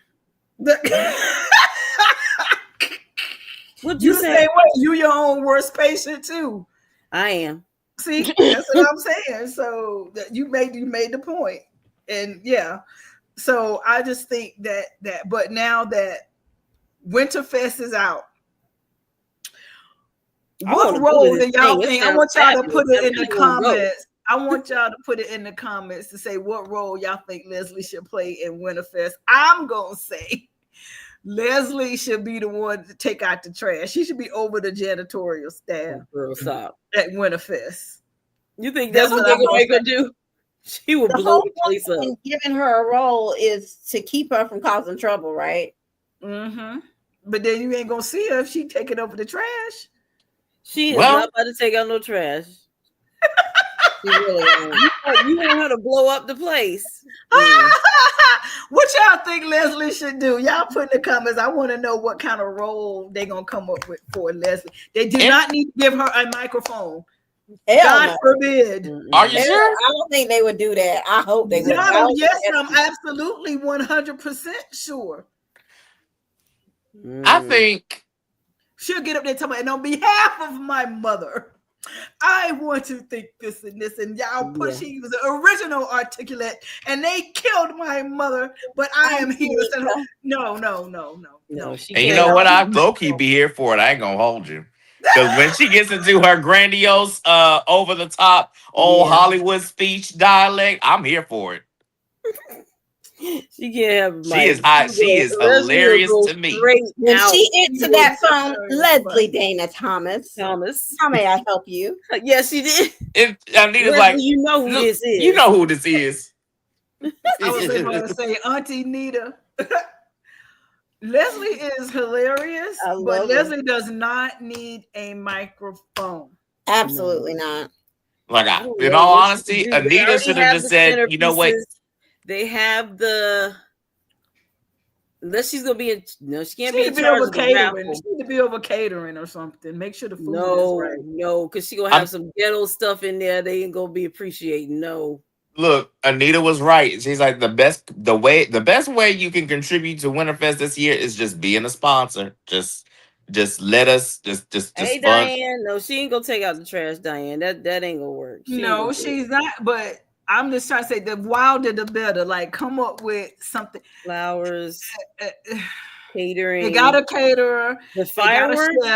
They already got somebody else to do the fireworks. Hey. By the way, the caterer is from Columbia, South Carolina. Yes. Oh, was she? Yes. It's what's her last name? But something Blacks. What is it? Leslie. Leslie. I think it's Leslie Blacks. I think is her name. She's from Columbia. She's got a restaurant or just catering? No, she played no, she's not a real caterer. She's an actress. She's an actress. Okay, I thought she got a real catering business. No. Played her. Just the actress is from Columbia. Leslie need to maybe sign the guest list. She need to be at the welcome table. Oh gosh, no. The welcome table? No. Then they give out the merch. She'll probably be trying to steal all the stuff. She can work with Danny for the auction and hand the pieces off when the people. You trying to get Danny a case? Danny gonna catch a case. That ain't what you want. That ain't gonna work. No, that's not gonna work either, William. She better not. But she don't have access to her mother's letter, so she can't get that. She don't even know that exists. What can Leslie do then but stand there and try to come up with some stuff? The easiest way to keep her out of trouble, in which I do not understand how this has not yet happened. I'm about to tell you, this is what needs to happen to keep her out of trouble, and I don't understand how this hasn't happened, being that Jacob, who is part of the family, is the police, and Bill, who is part of the family, is a lawyer, and Naomi, who is a part of the family, is a lawyer. Why is there no restraining order keeping her away from Laura? And everybody keeping her away from the whole thing, but definitely Laura, because what she did to Laura today was just diabolical. Just crazy. That was wrong. On restraining order. Then guess what? She can't come. Problem solved. Yeah. Well, you would need to be able to have probable cause for the restraining order. Well, Laura has probable cause. She's a suspect in my attempted murder. That was dismissed. Well, how about me? Was it dismissed? It was dismissed because or they did couldn't. We just ignore it? No, in terms of the show, they dismissed it because there wasn't enough evidence to move forward. It's a I think it's still a cold case technically, but she wasn't murdered, so. But it was an attempted murder, and she's still intimidated. That they can't feel uncomfortable. Yeah, an attempted murder that they can't prove and link to her. They're still just wrong. I'm so mad that she got away with that. Leslie is deadly hilarious. Listen, and it's one of those things like with the fandom and the various Facebook groups. They'd be like, I need Leslie to get arrested and so on and so forth. I'm like, y'all don't watch soap operas because that's the whole thing in terms of her character. It won't be until maybe 7 to 10 years that someone will let it slip that Leslie was the one that there's proof that links Leslie to them. That won't be until about 7 to 10 years because that's how soap operas work. You're right. And even if they did, what I will say is they have been doing things in a quicker timeline, I guess, because they're new and they don't know how long that they're going to have. They've been letting things go on a little quicker than most soap operas would. but my deal is, what would happen to the storylines if Leslie did get arrested? Because she is one of the main proponents of the story. Mm-hmm. I say arrest her and let her go to trial. She'd be funny as hell in trial. You should know right. Okay, so listen, y'all. Here we go. It's 10:38 Eastern Time, November 14th, 2025. Here is my prediction for Winterfest. All right. Vernon is going to be outed, and not in the way that he wants to be with whatever's going on with him and Sharon. It's not going to be the simple surprise we're thinking. Number 2, Haley going to slip and fall and drop that little vial she been poisoning Bill with floor. For everybody to see. A long time, but he's not. She drank the wrong cup. Right. Kat and Eva, they gonna tear it up. They gonna tear Winterfest down from shred to shred, from limb to limb. They gonna tear it up. All in the fall. And Ted and Nicole are gonna get back together. Those are my 4 predictions as what's going to happen at Winterfest. They're playing Winterfest up so much, it's going to be the culmination of all things. Something's going to happen at Winterfest, something very significant. Haley going to get busted with that vial. It's going to pop out because she always keeping it in a bra or in a pocket or something. She's always digging it out of her bra. Digging it. Like, for your husband can't keep his hands off you. How in the hell he ain't found that vial yet? He ain't found that vial yet. I don't understand. You know what? That's one thing I envy about you women. Y'all got pockets that are just naturally born. Look, right up underneath the top. That's true. That's where the mini bottles go. You got to go somewhere. That's where the mini bottles go. Yeah. Stick it right in the cleavage, right in the middle. Yep, right there. You ain't got to do the middle. You can lift it up and tuck it under. That's even more inconspicuous. I know that's right. Well, that's true too. But oh my gosh. Winterfest is gonna get set off, y'all. So that's what's gonna happen. Ted and Nicole gonna get back together potentially. Kat and Eva gonna fight. Kat and Eva gonna tear it apart. Haley's gonna get outed, and Vernon's gonna get outed. And now Leslie gonna get ticked off because she gonna see Nicole and Ted get back together. So she gonna throw a hissy fit, but that's about all Leslie gonna be able to do because it's gonna be too late by the time she catch on. She gonna be so starstruck and power struck with whatever they give her to do, because they'll probably give her a microphone, let her be front and center and just let her talk. She gonna be so blinded by the lights and everything that's what's gonna happen. Marvella, she didn't catch her, and you know how soap operas do. She walk in because we thought that Vanessa caught Joey talking, but she gonna say, Haley, what are you doing? What happened? She ain't catch her because her back was to her. If anything, she heard $10 million, and she gonna explain that away. Yeah, that's not gonna go down like that. That was too obvious for them to show that clip. She ain't catch her. She didn't catch her because her back was to her. She had, at that point, she had already put the vial away and was talking about the $10 million. That's the part she came in on, was $10 million. I'm convinced all of these characters have hearing problems because they don't never hear nothing. Nothing at all. And I'm nosy, and I know my husband get tired of me because I'd be like, who you talking to?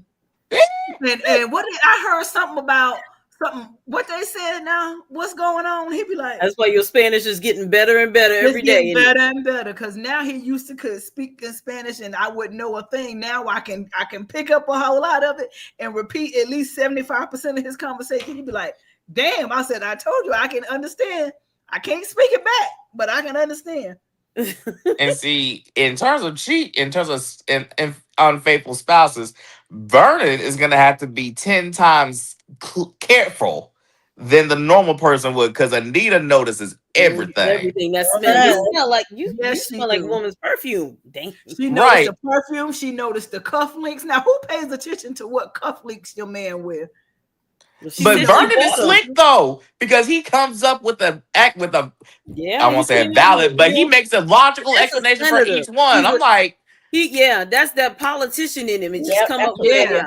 I'm like, the dog of me is like, I low key want to be like you when I grow up, because let me go ahead and come up with something slick on the cuff like that. I mean, it's so smooth. He's never rattled.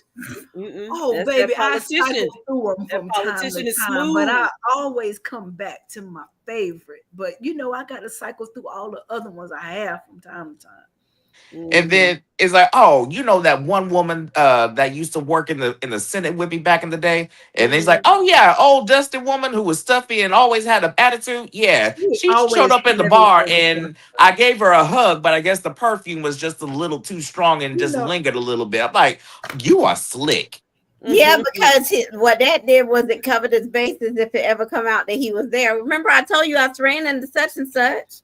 But then they're gonna say he was there with the woman, because she didn't act like she necessarily recognized who Sharon was. So he can say, I was there with a colleague or a constituent or somebody from Banneker. That's who I was meeting with. They're not gonna say, because she didn't approach her as, oh, it's an articulate, let me get your autograph. So I don't think she placed her. So Vernon's slick tongue. He's Sweet Willie now. Slick back. William, I don't want Ted with Shanice. That's a ship I do not support. But I did catch the flirts. It's flirts, but I don't support that shipping. I think what it is we all love Shanice and we want her with someone. Yes, but the thing is that the way that Shanice is that she wouldn't entertain it. Because even when her and Derek were entertaining whatever it was that was going on with them, she told him straight up, like, you still love Ashley. I'm not about to sit here and be your rebound girl. Exactly. Point blank. I agree.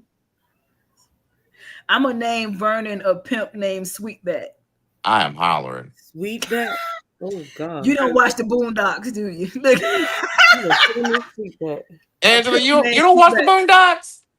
I've watched it some. I do remember that name. I'm like, should have named it Sweetback. No, it's a pimp named Sweetback. You got to say the whole thing. It ain't Sweetback. A pimp named Sweetback. Can I just call you Sweetback for short? No. It's a pimp named Sweetback. That's Vernon. That's Vernon. Oh my gosh. We're gonna find somebody new gonna come for Shanice, and she need her own man that hadn't been cycled through. Isaiah, I don't know who I want. Ain't seen Isaiah yet. I want him with her.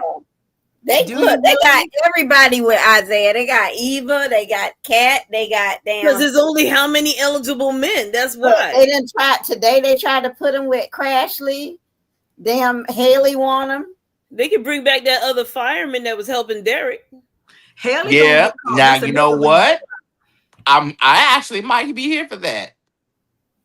Other fireman. The other fireman. Yeah. What was his name? Quellen, something. Yeah, he could go flirt with. Yeah, he could go. He could be at the hospital and flirt with Shanice a little bit. What y'all think, Ashley? Because that little girl, nobody ever figured out her name. Y'all didn't tell me in the comments what the female firefighter's name was.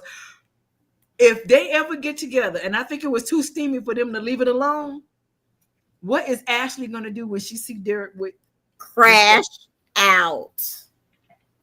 If she see Derek with the other fire, and Keisha, that's gonna piss me off, because you gonna sit there and just kick the man out after you done found out he can at least stand. Somebody else.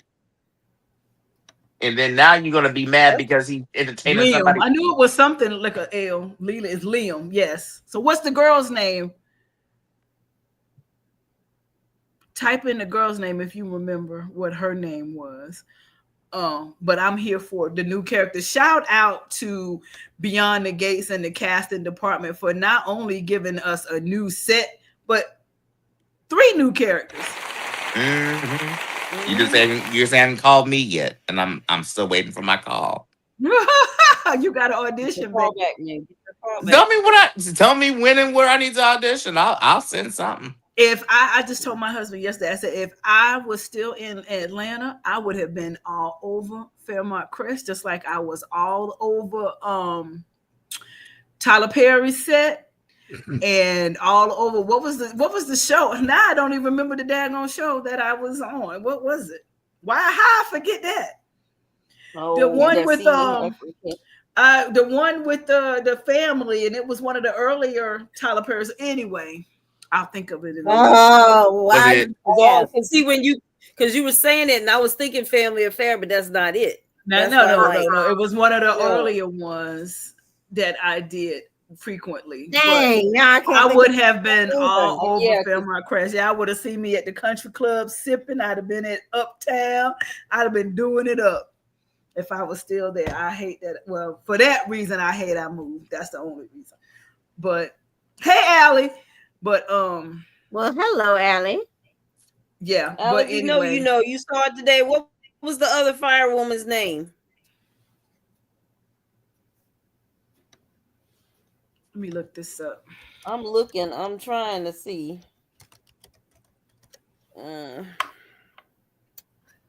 What I do know is that if Derek and old girl get together, it's gonna be quick, and he gonna get hitched and move on, and she gonna feel dumb.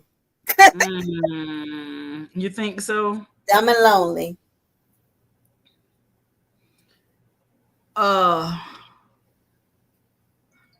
It wasn't for better or worse. Maybe it was for better or worse. It's not for. I think it was for better or worse. Yeah. No. I think no. That's the one with the have and have nots. It was the have and have nots. It was have and have nots. Better or worse is the one with Angela and have and have nots is the one. I cannot find her. That's the one I want them to bring back. Is the for better or worse. Yeah, they kept calling us something. We were so caught up in them kissing, we forgot the name because he mentioned her name. We have to go back and watch it. But with that, are we ready for the church announcements? Yeah. All right, hold on then.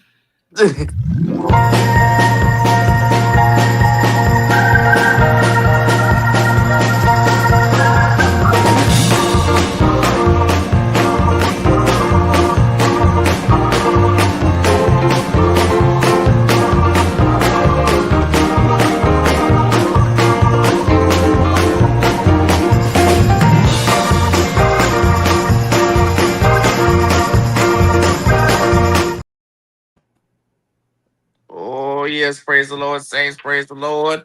We have reached the part of our program where we are getting ready to hear our church announcements over at Fairmont Crest CME Church. The church announcements are short on today.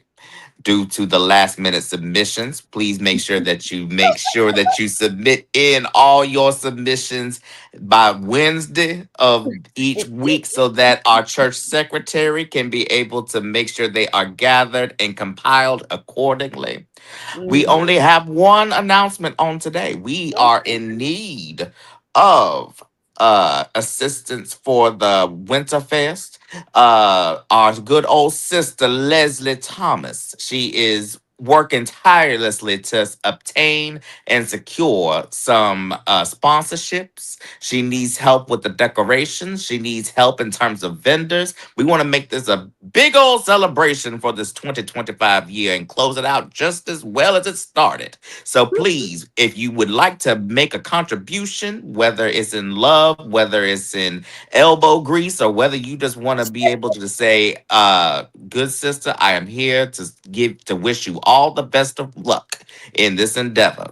Please see Sister Thomas. And always remember that we are a community of love, acceptance, and inclusivity, and that we respect one another as God respects and loves the church. So please keep all dialogue, interactions, and communications respectful and in good spirits. And always remember that false prophets are always trying to break through these gates, but our good sister Ursula is always at the helm and at the front of the gates, making sure that these false prophets do not enter. Now, the devil may try and slip through a time or two, but the good Lord on Ursula's side is able to snatch them in their crossways and is able to just make sure that they get back to the pits of musty hell where they will be for all eternity. These are your church announcements. Govern yourselves accordingly. And I turn the services back over to Sister Ursula. Well, I But think Donald, I do have one more. announcement. I do have one more that just came through. Mm. We do have a date set for the annual father-daughter dance hosted by none other than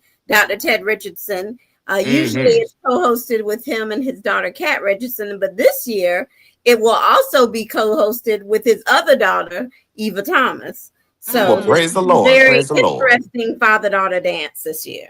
Mm-hmm. And there is another announcement just to piggyback on what Brother Donald said about our false prophets. If you are in the group, you may have noticed some structural changes. And the reason that is so that we can keep those people out. So if you're asking, it's telling you that you have some posts that may have been declined or haven't been pending yet. They maybe have been thinking that it's caught up for spam. So give me just a moment. But also, you have to have your comments approved now, at least your first ones, to make sure that you are governing yourselves accordingly in the group. So I have to go in and approve your comments. So if you haven't posted in a while since the change or commented since the change, and you're wondering why you don't see your comments automatically, it's because I have to approve them. And also the membership. Our membership is growing, but now you have to answer membership questions and agree to the rules of our community. If you do not do so, your membership will be declined. I try to be nice and decline with feedback and let you know what you need to fix so you can come on in. But those of you who do not, you're not getting in. Spammers, you're going to be automatically banned, period. This is not a political group. This is not a religious group. This is not a bash people group. This is not a 100 likes for 2 loves group. We don't do that here behind the gates. We talk about beyond the gates only. Also, there is a group, not a chat anymore. It's a message board. There's a main message board, and then there is the Fairmont Crest Gentlemen's Club message board. Ladies, stay off the gentlemen's chat, please. I say it repeatedly, and some of you I remove and you come back. I remove you and you come back again. If y'all check your DMs, I try to tell you why I have removed you. I am not ruthless, and y'all don't have to fight against me so hard that y'all fighting to get in this main thing. We bind it in the name. It's for men only. Y'all can say what you need to say in the main chat. It's for men only. If you want your own space, hit me up in the DMs the way the men did and give me a suggestion for a chat, and I will gladly oblige you. But stay out of the men's chat. Please, ladies, please. Y'all making me work harder than I need to, and I shouldn't have to go in there removing with ladies every day. If you go in there and you see my name, I am the administrator. I'm not reading or interacting in their chat. That is just for them. I am just there to remove you all. So don't say there's a woman in the chat and I'm going to be the second, third, and fifth woman. I'm only there for administrative purposes only. So ladies, again, stay off that main chat. Okay? All right, good, wonderful. All right. Where we at?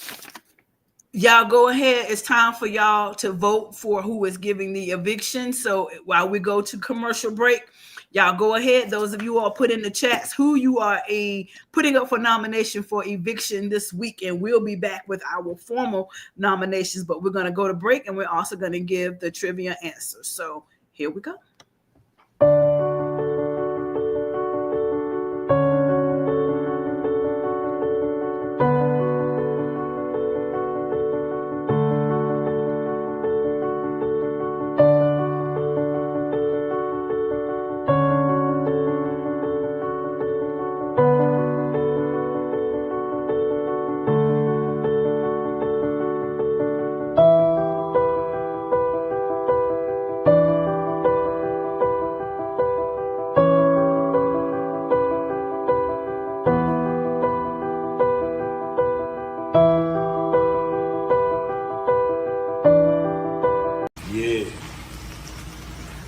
finished with you.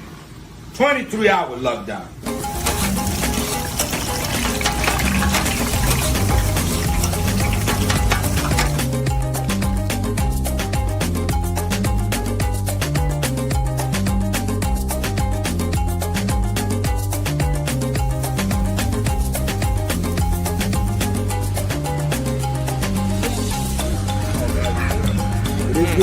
Very good. Oh, yeah.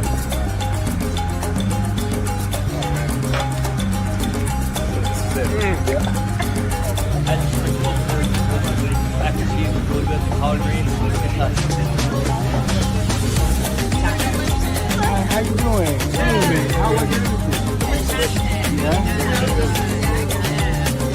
Best empanadas. Oh yeah? You guys like it?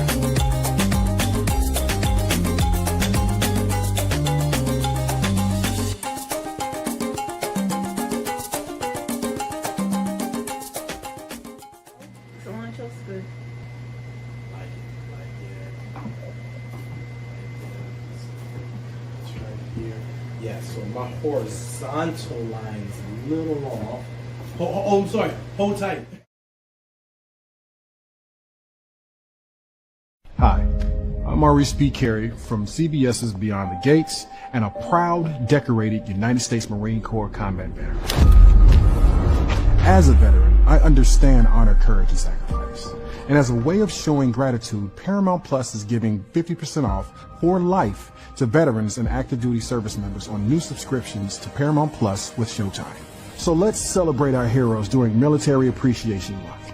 And don't forget to catch me on Beyond the Gates weekdays on CBS Paramount Plus.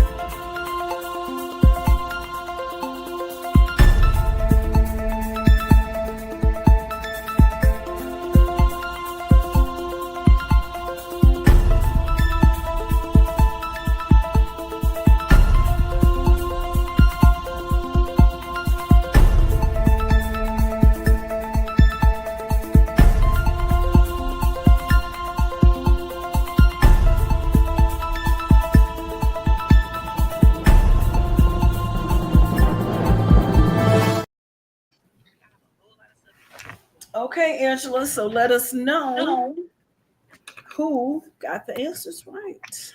Hold on, I gotta stop the feedback. Say something again. Hello. Okay. It's Marvella. Not to say that sadly, but Marvella, yeah, you and Allie, between you and Allie, it's just like She said, okay, Marvella, congratulations. Everybody give it up for Marvella. She has got the entry into the Procter & Gamble basket. So you see, you have gone into, look at all those entries, y'all. wow. Dang. That's good. Somebody in there is going to get them a lovely Procter & Gamble basket full of all of that lovely Febreze and detergent and where's my Tide sticks and and my Febreze? All kinds of good stuff. Y'all, I have baked cinnamon apples today. My chair is just all of a sudden. Yeah, that one is downstairs. This one is the will not let me be great. Warm sugar something. Wake up. I'm up. You got to stop all that flashing. Just turn your background off. Who, me? No. Donald. What are you talking about? Yep, because you flash it on and off. Your pillow your pillow. Yep. Oh, I can't help that. No, just take your background back off. We see the pillow. Let us see the pillow because the All right. is One second. Okay. Look, I got the scene on.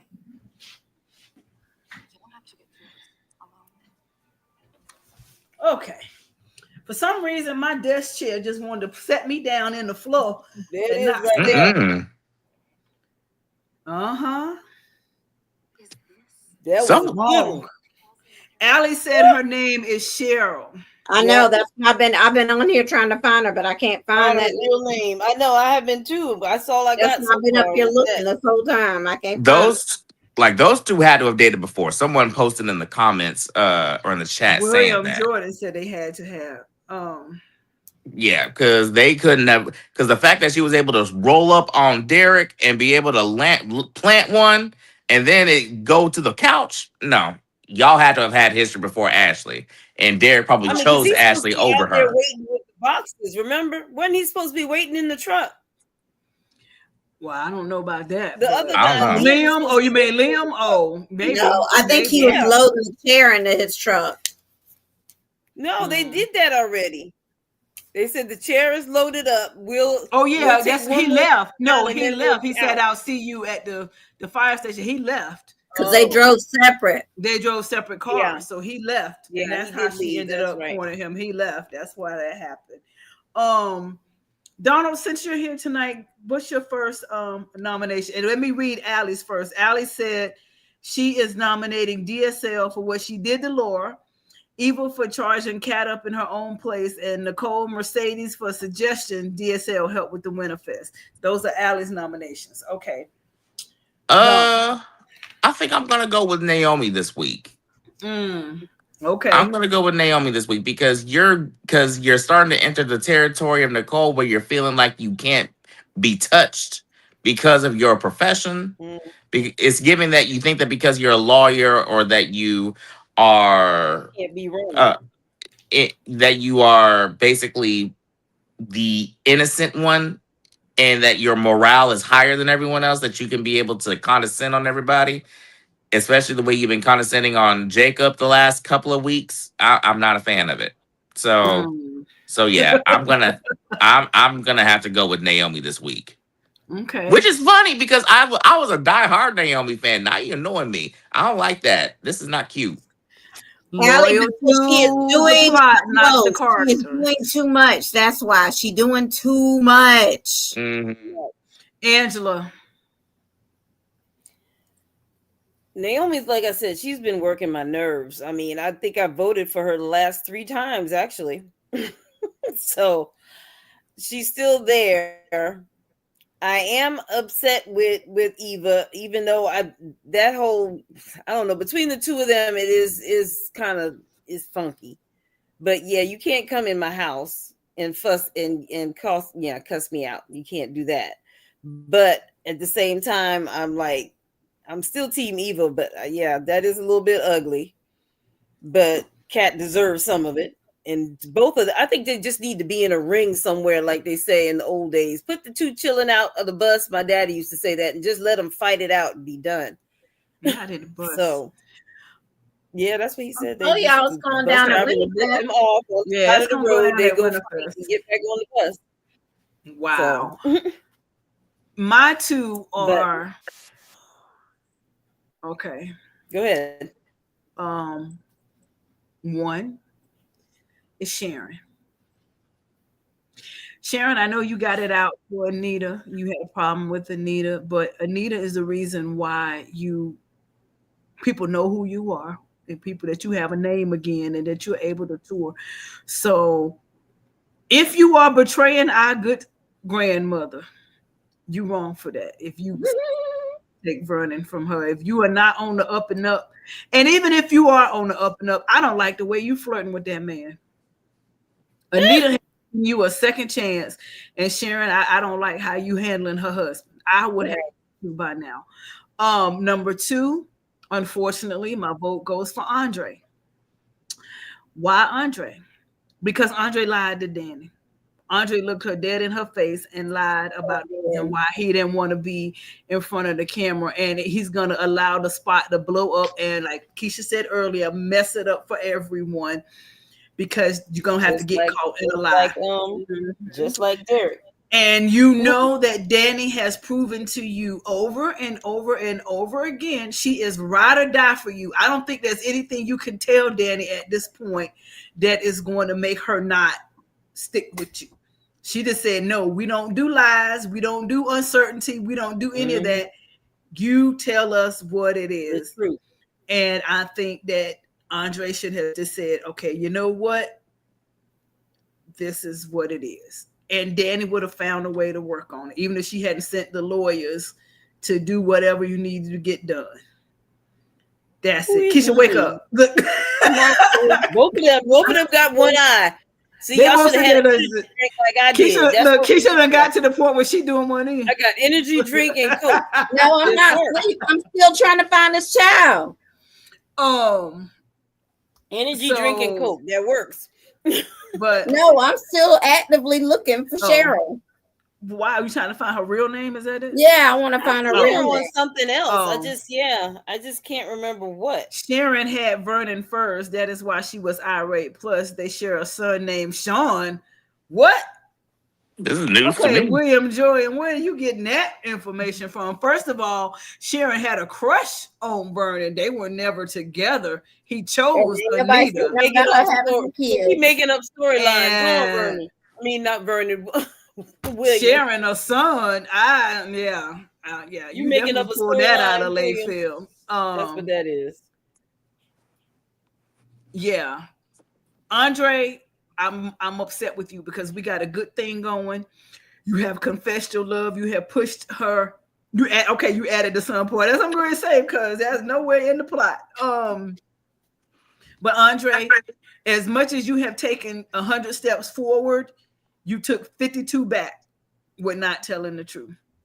And Danny has proven that she's ride or die for you. So you need to just come clean, no matter what it is. Take a page and a lesson from your Uncle Ted that hiding the truth, half truth, and omitting of truth gets you divorced. So don't take another L like the rest of the Richardsons and Allie always say. Don't be that. Don't do that. And tell Danny what's up. That's my nomination. Keisha. Well, definitely Naomi. Because I'm really, really tired of her. Like, for real. Yeah. She done drug this whole hormonal, I think I'm pregnant, I ain't pregnant. She done drug it into the ground. We tired, let it go. It is not worth destroying your marriage over, and that's exactly what she's doing. She beating Paul Jacob into the ground every chance she get for no reason. And I'm just tired of her. So Naomi for sure. Andre, because he's trying to F it up for everyone. And I had another one. Who was it? Oh, Eva for rolling up in that girl house. Yeah, that was still wrong for rolling up in that house. That was tacky. That was tacky. Your own house. That was asking for a behind whooping. You ain't gonna roll up in my house. Eva, I don't care how right you think you are. I don't care how much you trying to stand on business. When you step across my threshold, all bets off. Same thing for Leslie. How she keep stepping up in their house, and they just nobody door work. Nobody lock doors. Y'all don't close sliding doors. No, they don't lock doors. In this daggone soap opera, they don't lock no doors. It's crazy. And Kat and Chelsea place should be full of flies because they don't even close the door. All they got is a screen, a curtain for the outside world. And she ain't Chelsea even got kidnapped because the very next day her daddy walked in, said, "Oh, the door was open." Listen, they need to call ADT or something.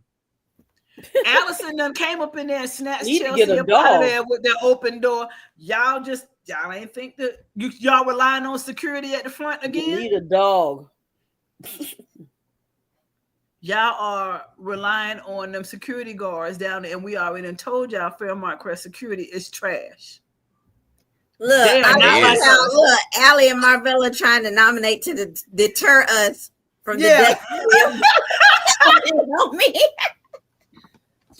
Chelsea wasn't going to kick Eva out. I think Chelsea's place. Chelsea was right. Let him have it. Chelsea wanted to see it. She wanted to sit back. Her and Tomas both, because Tomas ain't stopping either. He's still back like, They both stood back. So let me watch this unfold, which is I'm gonna exactly what they're gonna watch do when they girls go fight. down That's at what we want to Winterfest. see. Everybody gonna stand around and watch them tear Winterfest down. I can't wait. That would be. I want to see all kind of garlands and crushed Christmas tree bulbs and ornaments everywhere. They're like fighting somebody get pushed into knocking down the big community Christmas tree. Yeah, that's what I'm saying. I wanted to see them destroyed. Like, I want to see it towed down. Take some garland and wrap it around somebody's neck. Writers, listen, y'all do a good job of listening to us. Y'all need to go on it right there. And Alex, I feel like we are watching the same show. Oh, we're watching the same show. You just watching it with blinders on. No, seriously, Allie, let's give you a moment because we know that Mimi is your girl and you are overseeing the renovations, which should be almost finished. But being that we got a new cafe, now the crew can work on Naomi's office. But why is your girl flipping out every chance she get, running her marriage into the ground, being so self-righteous, and then throwing digs about she don't keep secrets? Alice, she hadn't told her daddy about Haley. She hadn't told her mother that her father is having her new husband investigated. She hadn't told Jacob that Ashley still had feelings for Andre. We know she didn't tell her husband about what's going on with the Duprees. So that's 4 secrets right there that she has not divulged, but she is steady. She is throwing the rock and hiding her hand and calling the kettle black. So you being her biggest ally, which we love that for her because she has a fan base. You being her number one, give an explanation and an official statement from the law offices of NHH as to what Naomi's problem is. And we'll give you the floor for just a second. I think she is, because she done went cuckoo for Cocoa Puffs. Yeah, she is. She lost her mind. She's definitely lost her mind. And we already gave her the raise the feminism flag and stand up for womanhood nod. We did that earlier. We gave her that. We did. We said that her and Ashley need to start the She Woman Man Haters Club. Exactly. But that's what they're doing. But I think what she's doing to Jacob in the meantime is a travesty. Yeah, she didn't leave Jacob alone for real. Naomi told him at the table, did you tell her that you still having her investigated? When he was talking about the work trip and then he found out they were going to LA, she threw in the fact of what about you still having her investigated? So she said, yeah, I know about that. So she said that today at lunch or dinner, whatever they was at the country club. Go back and watch it. She said, you're having her investigated, the private investigator. She did. She's going through some things. We're working on it. But DSL is attempted murder. She attempted murder months ago, back in February. We're in November now. She is just trying to divert attention off of Naomi. Your Honor, I object to the argument of the plaintiff. She is just trying to create a diversion. Sustain. Allie, you are overruled. Yeah. It's her trauma and blames herself. We all got trauma. That trauma is not an excuse to be a bitch for no reason. She's just going through it. She does need therapy. She definitely needs therapy, but not from her auntie. You are right about that. Okay. Go ahead, D. You are right about that. Absolutely. She does need therapy.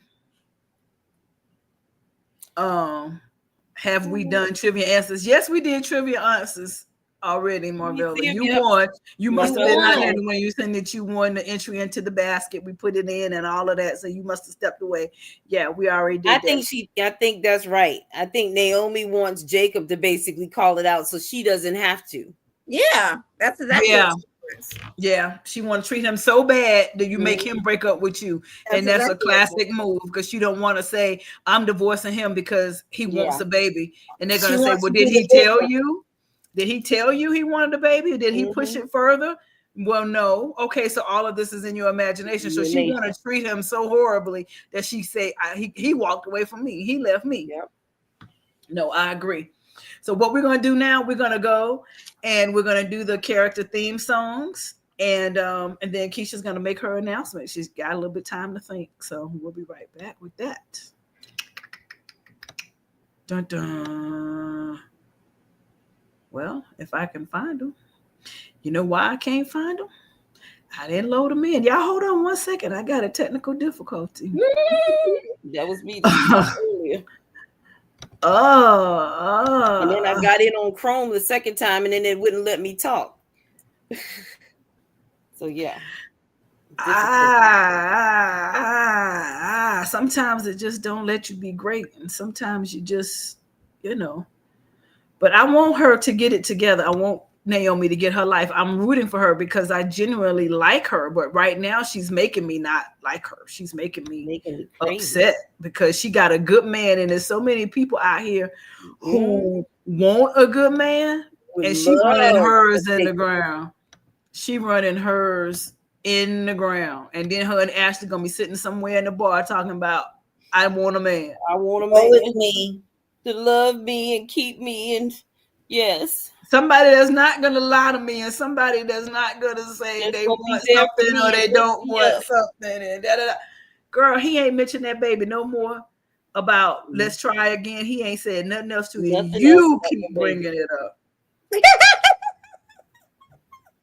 He's just sending you an uptown gift card. The are insane. Wow. An uptown gift card at that. All right, let's go with these songs. More while the weak ones fade. Empty pockets. Cause I saddle up my horse and I ride into the city. I make a lot of noise cause the girls, they are so pretty. Riding up and down Broadway on my old stud Leroy, and the girls say, save a horse, ride a cowboy. Everybody says, save a horse, ride a cowboy. Well, I don't give a dang about nothing. I'm singing and bling blinging while the girls are drinking. Long necks down, and I wouldn't trade old Leroy or my Chevrolet for your Escalade or your freak parade. I'm the only John Wayne left in this town. When I saddle up my horse and I ride into the city, I make a lot of noise cause the girls, they are so pretty. Riding up and down Broadway. My old That's funny when y'all say want to talk about not this morning when she said she wanted songs for thing. That's the first thing I felt was Creep for Vernon, and y'all put it right on. Save a horse, ride a cowboy. Okay. What an appropriate song. I love me some Big and Rich. Let's wrap this up. Do. Oh, okay. You know, it's after the dark. Donald had an emergency, something he had to take care of, so he had to step away for a second. So he's not having technical difficulties. He's handling school business. Keisha, your exit. Are you ready to make your announcement? Mm-hmm. All right.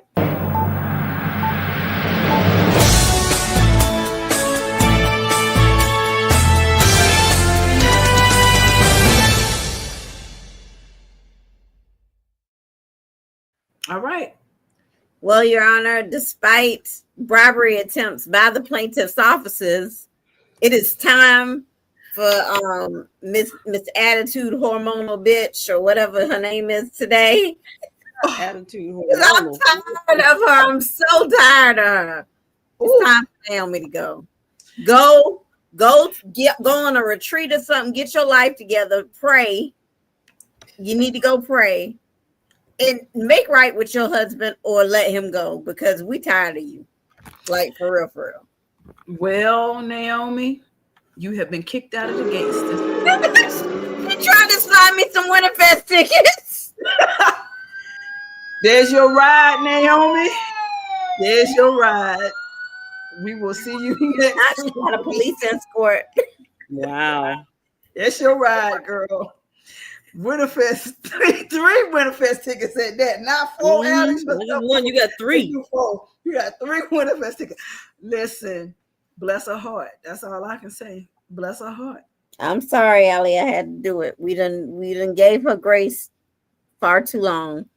She has had a lot of grace, and I pray that she does good. And with that, let's go ahead and get some prayer going.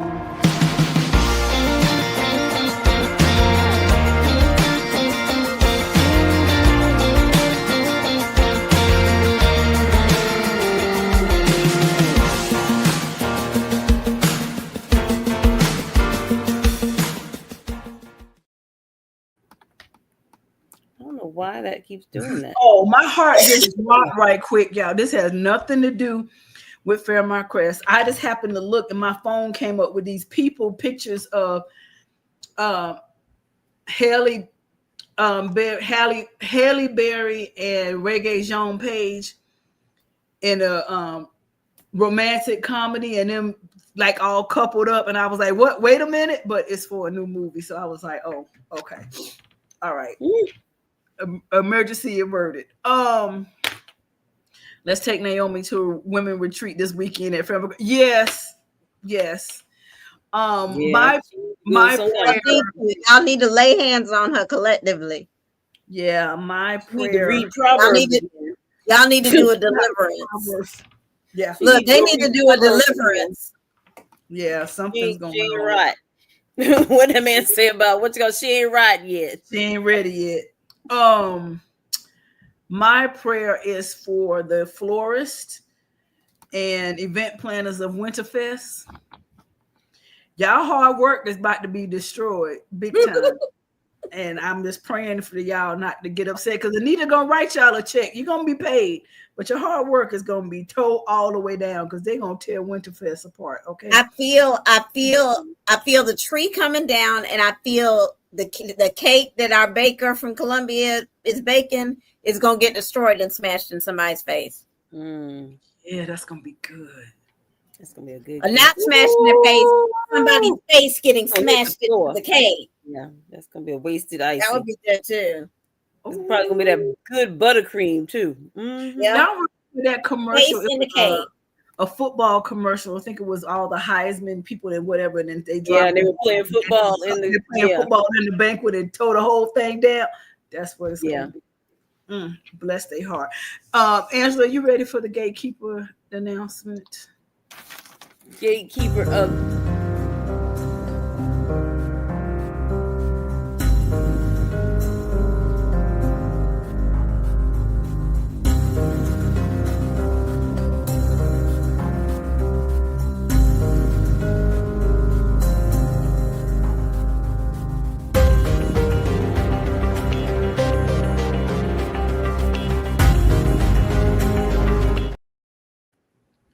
Okay, now go.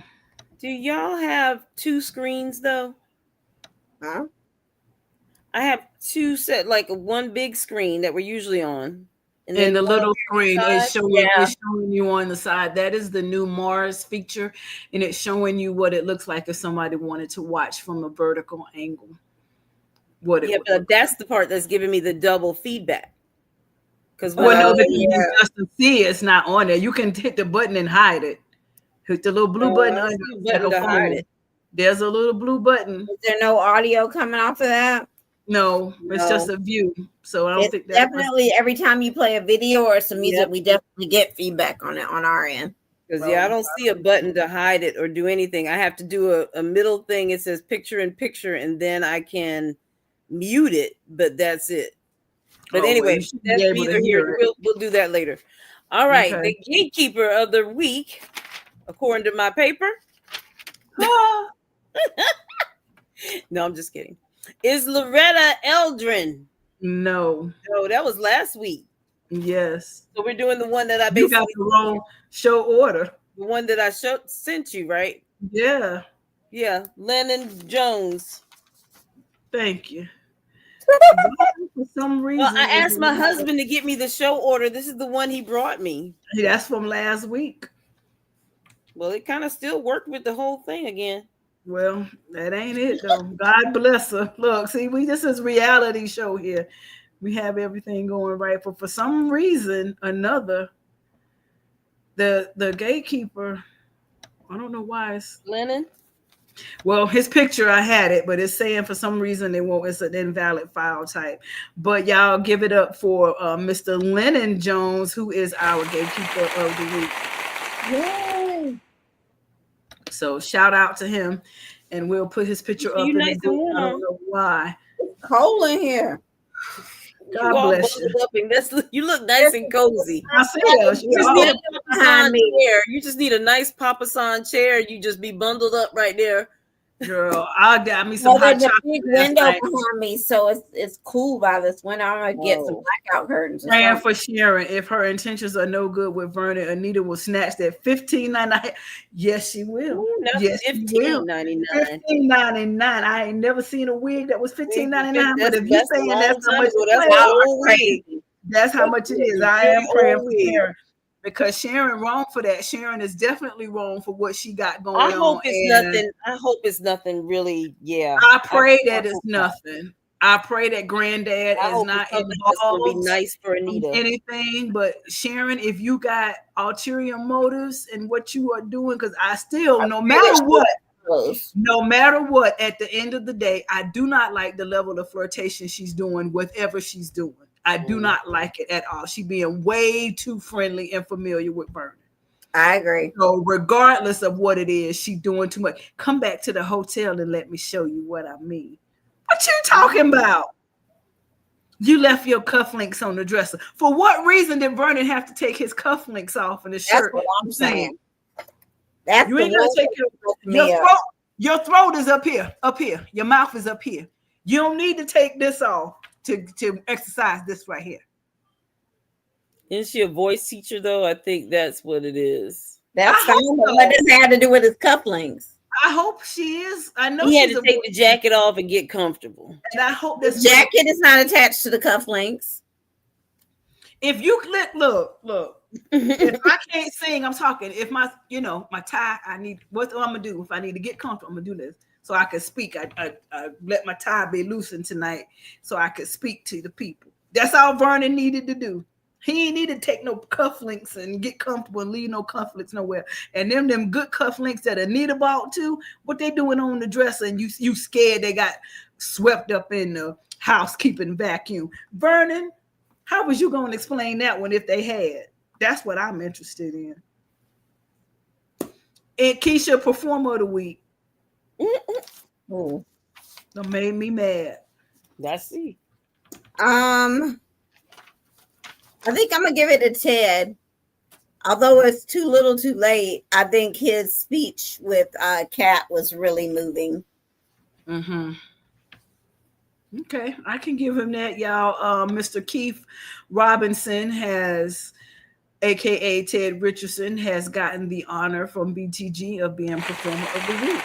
I had to look up that other song. You said he's got one with Nicole and one with Leslie.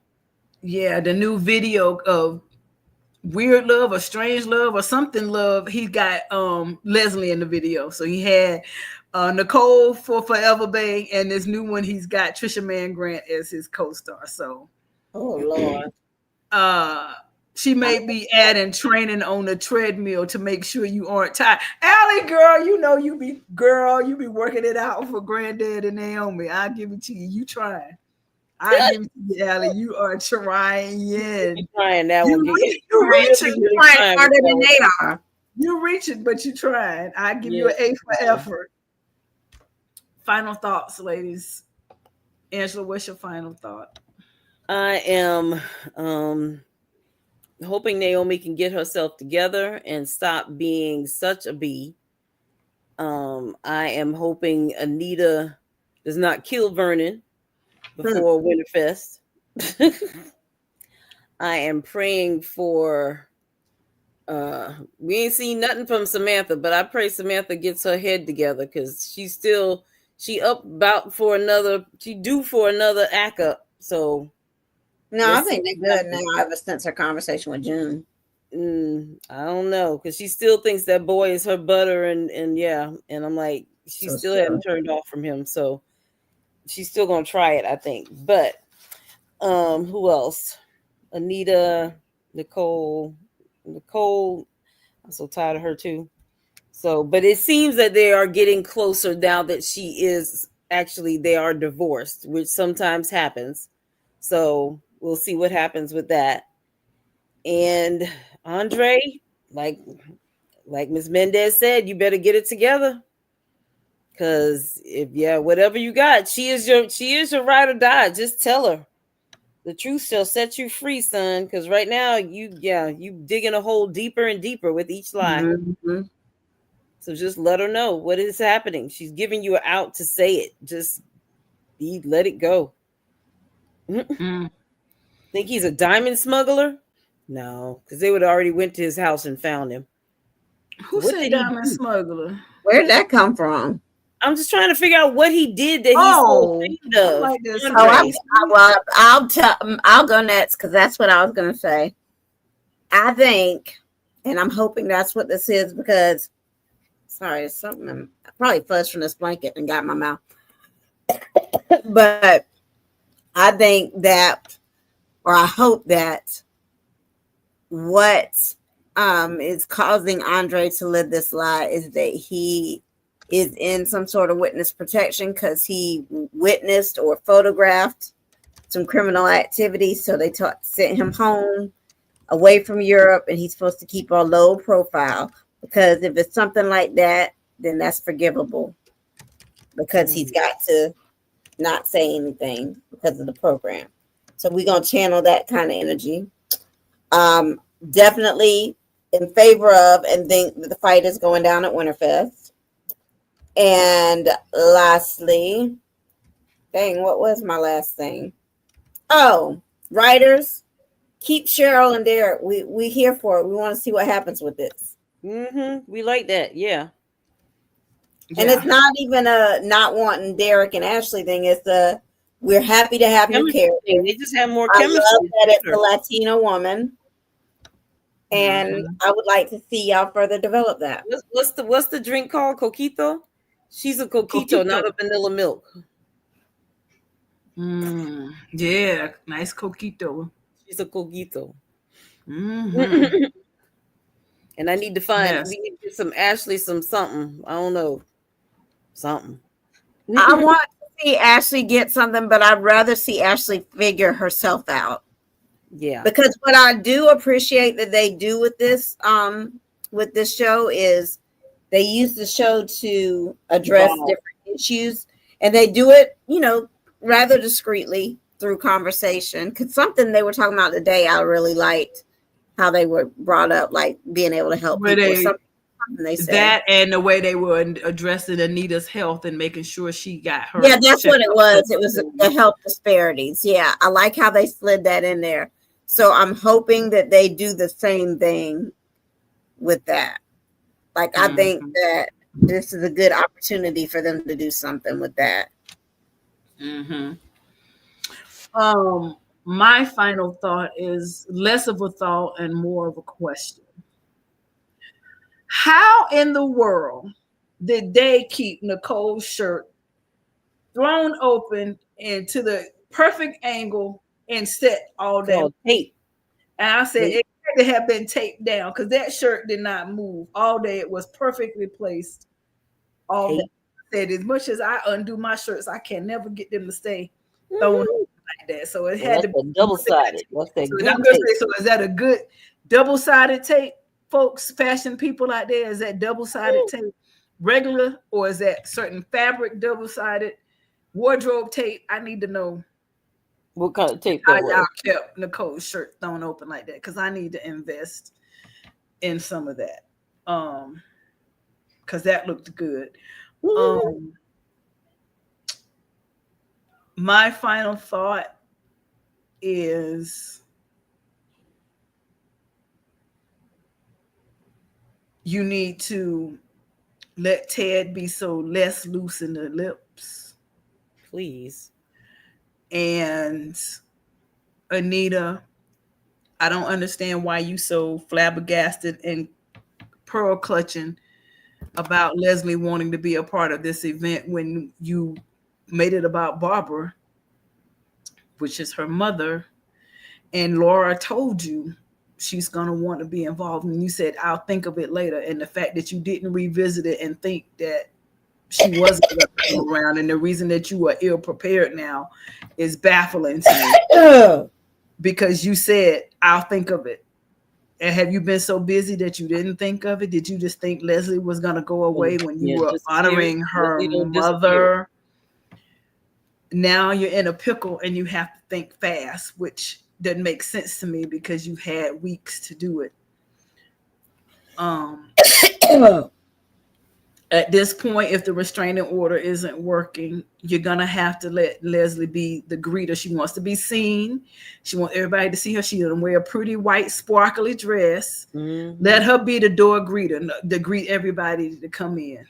Or maybe the high roller room for the sponsors. Let her be the sponsor host or something that will keep her occupied. I don't know what you're gonna do. Speaking of high rollers, before we dismiss for the evening, one subject. Vanessa. Yes. Mm-hmm. Because I know we mentioned that she may be playing both sides to try to expose Joey. I feel more like that now. Yeah. After her interaction today. With her, her friend. And the fact that she sat down at the end and had that little smirk like, he loved me and now I'm in. I think she's avenging Doug. Yeah, I think that she definitely has an ulterior motive. She's trying to expose what really happened to her husband. And I like the way that she is promoting being conscious of your addiction and more direct in your attempts to avoid your addiction with the gambling addicts in the club. I like her makeup there. Yeah, it's nice and soft. It's nice and soft. She's very pretty. Also, speaking of money, how much money does Leslie have? Because she building a sports complex. She done tore down the house. She building a new one. She paid for Mr. Lindquist's that's what it is. I'm not giving any more money, right? She said, I got it. She's talking about it just keeps coming. I thought it was one check every 6 months. That's what they originally said. And she only got $1 million. Leslie done ran through that million. So for real. What she got invested in. She must got something. She said it's like an investment. Maybe she bought all of the condos. Now that would have been smart. She got the condos. All of the condos as a rental investment. She bought the house. She living in the hotel. She building a sports complex for Fairmont Crest. You just paid for Mr. Lindquist's surgery. You paying for Peach's health care. You're buying clothes. You bought your country club membership. How far does $1 million go? And is she paying taxes on it? Right. Yeah, Allie, we did talk about Haley and those drops and how she always got them up in her boob, and hopefully that during Winterfest she trip on a extension cord from the DJ booth and fall and the vial pop out her boobs or break or something, or somebody catch her putting it in the cup, because Naomi didn't catch her. She's gonna catch her more so on the phone, but she had that thing back, and we talked about why she always got it off in her boobs or somewhere crazy. Like, why you ain't even changed the vial to make it look like something? I mean, why it's still in this little dropper bottle? Like, you just not being inconspicuous at all. You couldn't be more at all. So go ahead and pour it all in the orange juice and just keep giving Bill orange juice. Just do something more than what you're doing, because you just, and poor Bill, he done had it in the soup. He got tea every time he turn around. It's supposed to be working by now. He's supposed to be feeling. I haven't seen any side effects of anything. Yeah, maybe Randy gave her something that wasn't. Maybe he said, because he didn't really down with her doing that anyway, just doing it regular. So maybe he just gave her a placebo.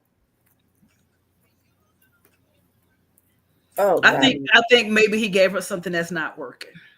Yeah, somebody said that before. They thought it was just water.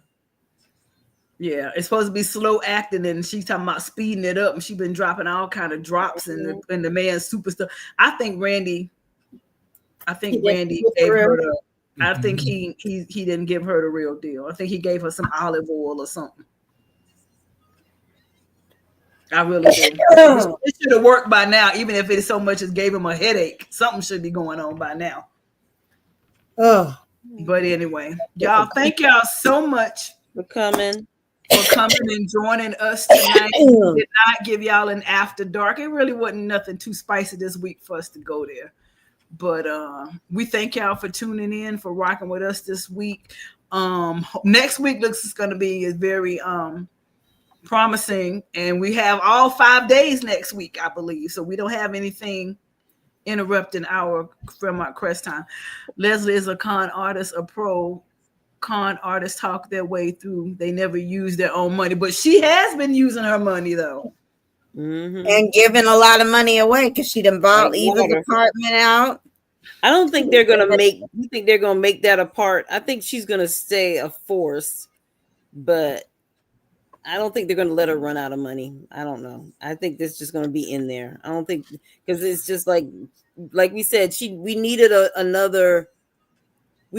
somebody with money that basically was on the other side, and that's Leslie. Well, the quote of the week is, none of these people have money older than emancipation. I love what Eva said that. Mama, none of these people have money older than emancipation. Who came up with that line? I want to know who wrote that one. Right. That was a good.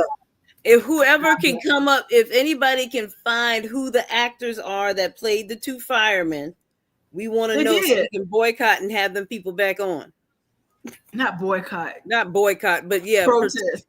Whatever. Not protest. Petition. We want a petition.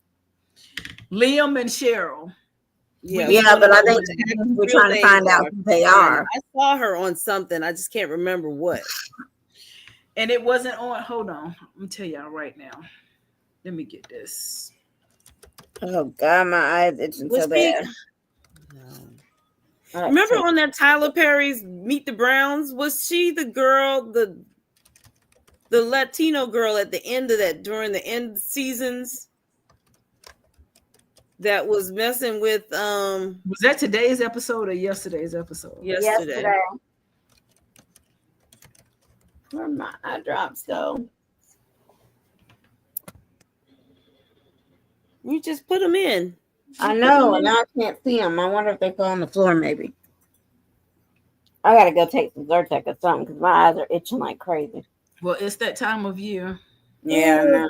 But yeah, if y'all find their names, put them in the chat for us so we can know who they are. We want to look them up some more. Her name. Hold on.